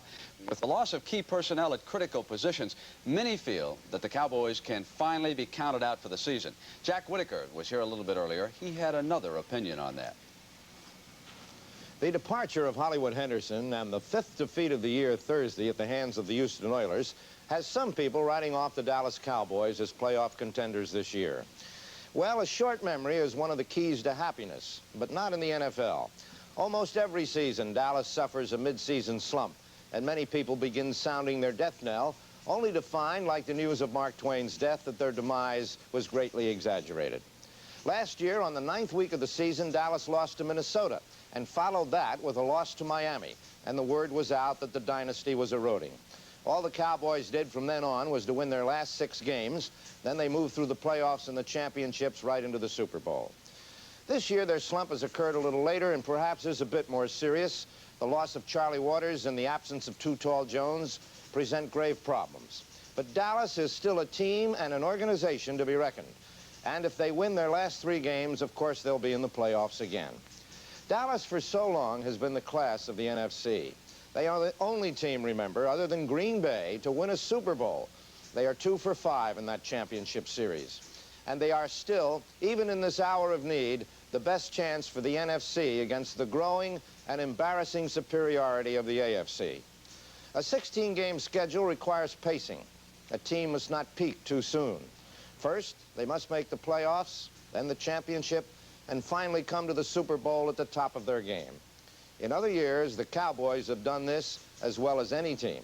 And because they have, it seems a bit too early to write them off.